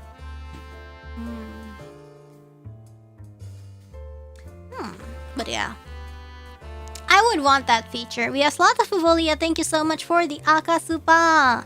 When I was young, there was no way to buy anime music over here, but you could watch 144p videos of the openings online, so I held a tape recorder up to the speakers to make music tapes. Sometimes I also recorded super cringe talk sections in between songs like a radio DJ. Oh, that sounds fun. For me, I remember, what was it?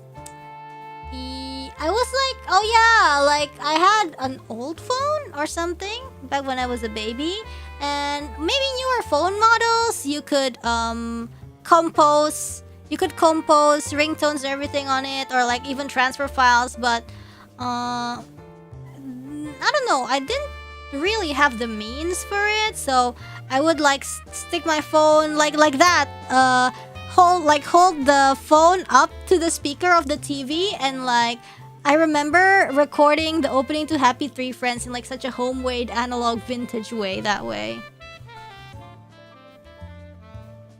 I remember that. And I remember there was like, oh, this is a random, but there was like one episode where so basically it's the orange, it's the purple dude. It's the purple dude that I think the purple dude was like, maybe he tripped and then he got something in his eye. It was like the beginning, but I remember in the opening of the scene, he was like laughing, like you know. And I actually recorded that audio. Basically, I recorded the whole episode, but like it started there, the and then like I was sleeping. I used to sleep in the same room as Pippi Mama, right, same bed. And then I was like sleeping, and then like when I was sleeping, my phone would ring, like maybe like new message or something, but it was set as this ringtone. But then, you know, so it was like and then Pippi Mama was like, can you change that ringtone? It's so scary.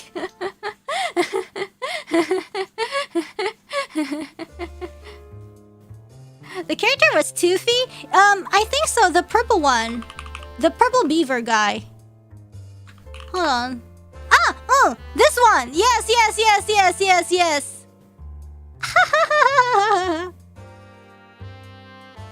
Oh. Yeah. It's him. Well, let's see if I can actually look for it. Look for an image I recognize, and maybe I'll be able to tell you which episode it was if I this! It's eye candy! It's him tripping on the episode is called Eye Candy. Oh, it? What do you mean you can watch it? So just let me play this. It can be? I don't know. Hey, you know what? Scared. I'm scared. I don't wanna. But hold on. Let me see Eye Candy Happy Tree Friends. The one with the lollipop. Yeah. Oh, it's still in Mondo Media's YouTube.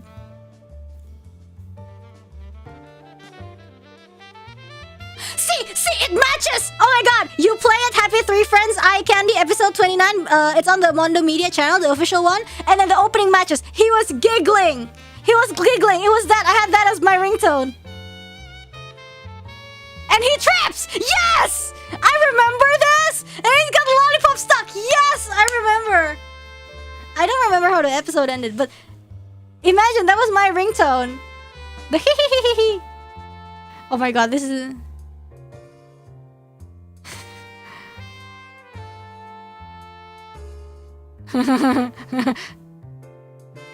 Oh my god, I'm trying to... Oh, he climbs the tree.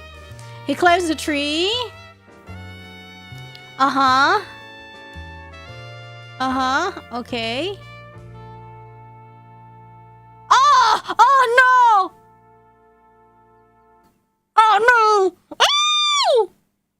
No! This content is not available on this country domain due to a legal complaint from the government. Oh my god. Oh, okay, I see. And then it was like, I remember, like, I was looking up what's the Happy Tree Friends font, and then I wanted to use it for something, but I forgot what it was. Happy Tree Friends font.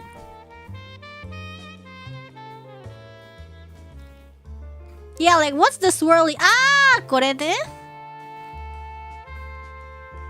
Yeah, I wanted to find it. The font. Was Toothy one of my favorites? No, my favorite was... I don't know. Happy Tree Friend. Characters. I know I hated Lumpy so much because he wouldn't die. So during the episodes where he actually like suffers and dies, I'm like, hell yeah! You know? So I like Cuddles, the yellow bunny. And I like Giggles. Giggles like the pink one. They're cute. And design-wise, I do like... who's the pirate again? Who was the pirate called? The pirate's called... I don't know. Flippy, I don't really... Russell! So. I like Russell. What about Flippy? I don't know. I couldn't really relate to him that much. Because, like, you know, Flippy's like this. Apparently, he gets violent. But I guess he was kind of supposed to be like a war veteran kind of person. And I just wanted the characters to be cute. And, like, if it's a misfortune, I want it to be a misfortune that occurred to them naturally, you know? Lumpy was genius marketing, making him hateable for a season. And then, oh my god, yeah, eventually they started, like, making him suffer to it. I'm like, hell yeah! You know?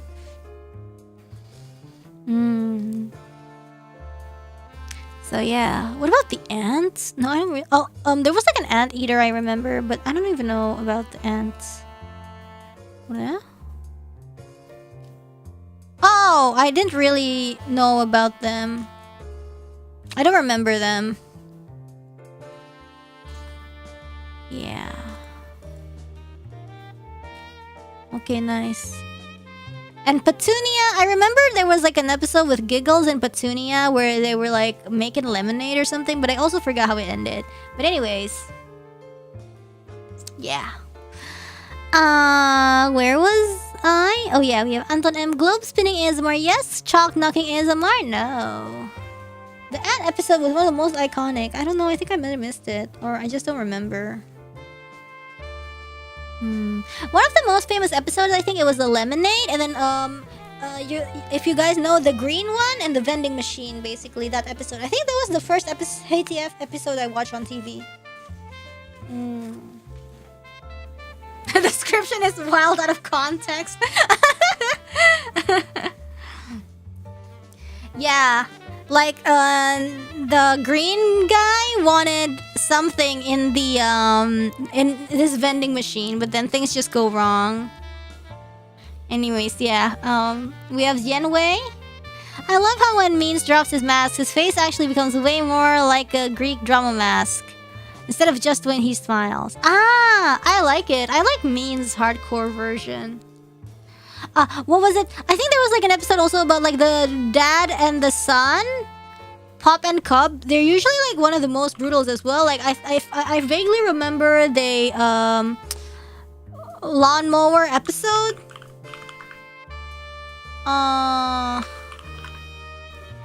There was a lawnmower episode I remember. Yes. And I think there was like a dentist episode as well. Chotomate, let me look. Was it dentist or I'm making shit up?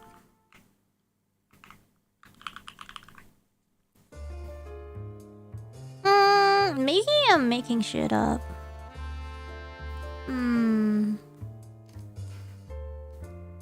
Yes. Oh, they're making Happy Three Friends Wiki. Oh my. I wanna see. I wanna read this Happy Tree Friends Wiki.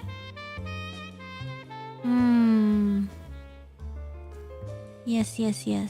A lot of these I haven't seen. Because I usually only watch this on TV basically and not actively. Like they used to have a website with like Flash and you could kind of like watch all the episodes there anyways. But I wasn't like a big internet user back then. I thought you were gonna say making live action. Yeah. It aired on TV where you live? Yeah, they had MTV, and every 9 p.m. they would show Happy Tree Friends. Like in between one program to the next. Yes. Yes. He was on MTV Europe as well, right? So he was on MTV.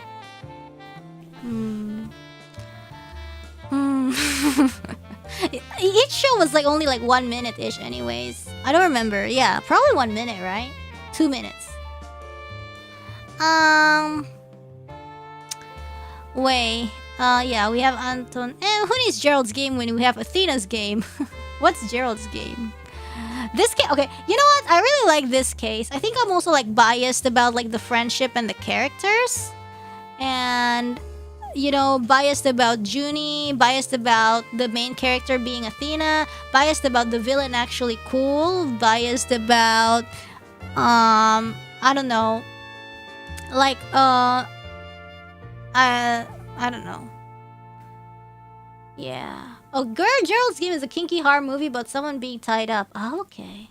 Yeah, and also the whole tied up thing, like, you know, aside from the fact, like, whether you like this or not, it's just like a special, it's like a special scene, because you don't see that kind of thing in the other cases, you know, like, oh, Athena doing a demonstration and blah, blah, blah, you know?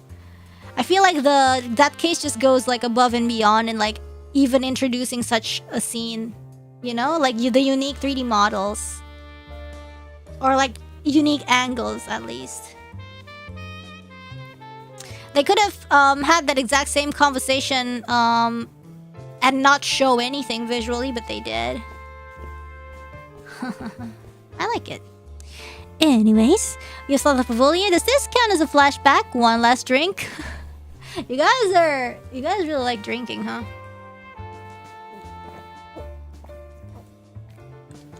Remember when we first had 3D and we were like, oh my god, the crime diagram in 3D.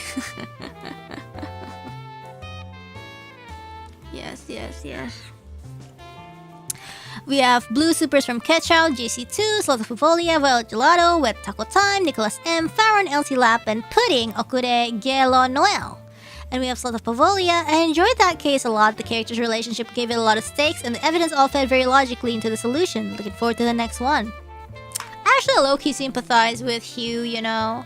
A lot of things about this case are just like, oh, I thought it was this certain way, but it turns out it wasn't, you know. I feel like it's one of the only cases where I was like, huh? What? What do you mean? You know? We have Anton M. Most horrifying part of the case were cracked teeth. Yes. It plus twists the twists. You know?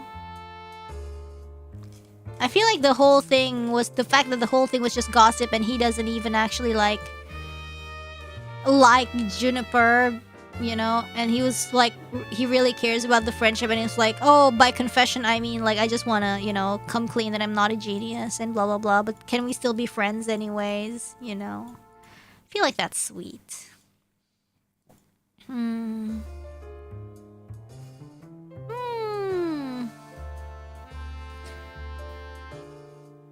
Huh? They use that old thingy but putting thumbnail frame at exact 50%?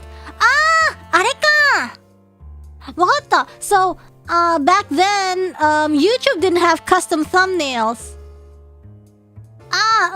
So, in order to trick YouTube to be able to, like, pick the thumbnail that you want, you have to, like, do certain tricks. Either, like, put it at the beginning, at the back, or, like, how Mondo does it. It's, like, one split frame at 50%. Yes. Oh! Yeah! YouTube just used to be like that. And I remember the video upload limit and stuff like, that's why you have videos part 1, part 2, part 1, part 2, something like that. And eventually they let you upload more than 15 minutes or something like that. Yeah. YouTube back then was different. Anyways, yeah, I'm curious about what kind of trauma Athena suffered in the past. Yeah, me too. Let's check it out next time, yeah? But, okay. I think that is it for today. I don't think we have other supers in AA. We only have super chats, not the other one, because I didn't put anything in the description. Yes. 昔のニコニコのサムネとか大変だった。How 大変? Yes. The 15-minute limit was something else. Yeah, that's why you guys have like, oh, so and so part 1, part 2. Very nice, ne? What's good about Nico Nico Doga is like when they kind of introduce the content tree. So it's kind of like, for example, when you do a cover, if you want a link to the original, you put it in the content tree. And then I guess it's like also easier for people to discover other stuff if they check out the content tree, you know? So something like that. Watching a movie split into 10 parts. But yeah, thank you so much, guys. See you later in the morning. I'm gonna be drawing stuff with Gigi. And yes, I wanna sleep. アップロードに待ち時間があるのに動画のシーンからランダムだった。Mantap banget anjay. Gacha. Okay, terima kasih perhatiannya. Thank you very much for your attention. Salam merakit everybody and bye bye. Bye bye bye bye bye bye bye bye.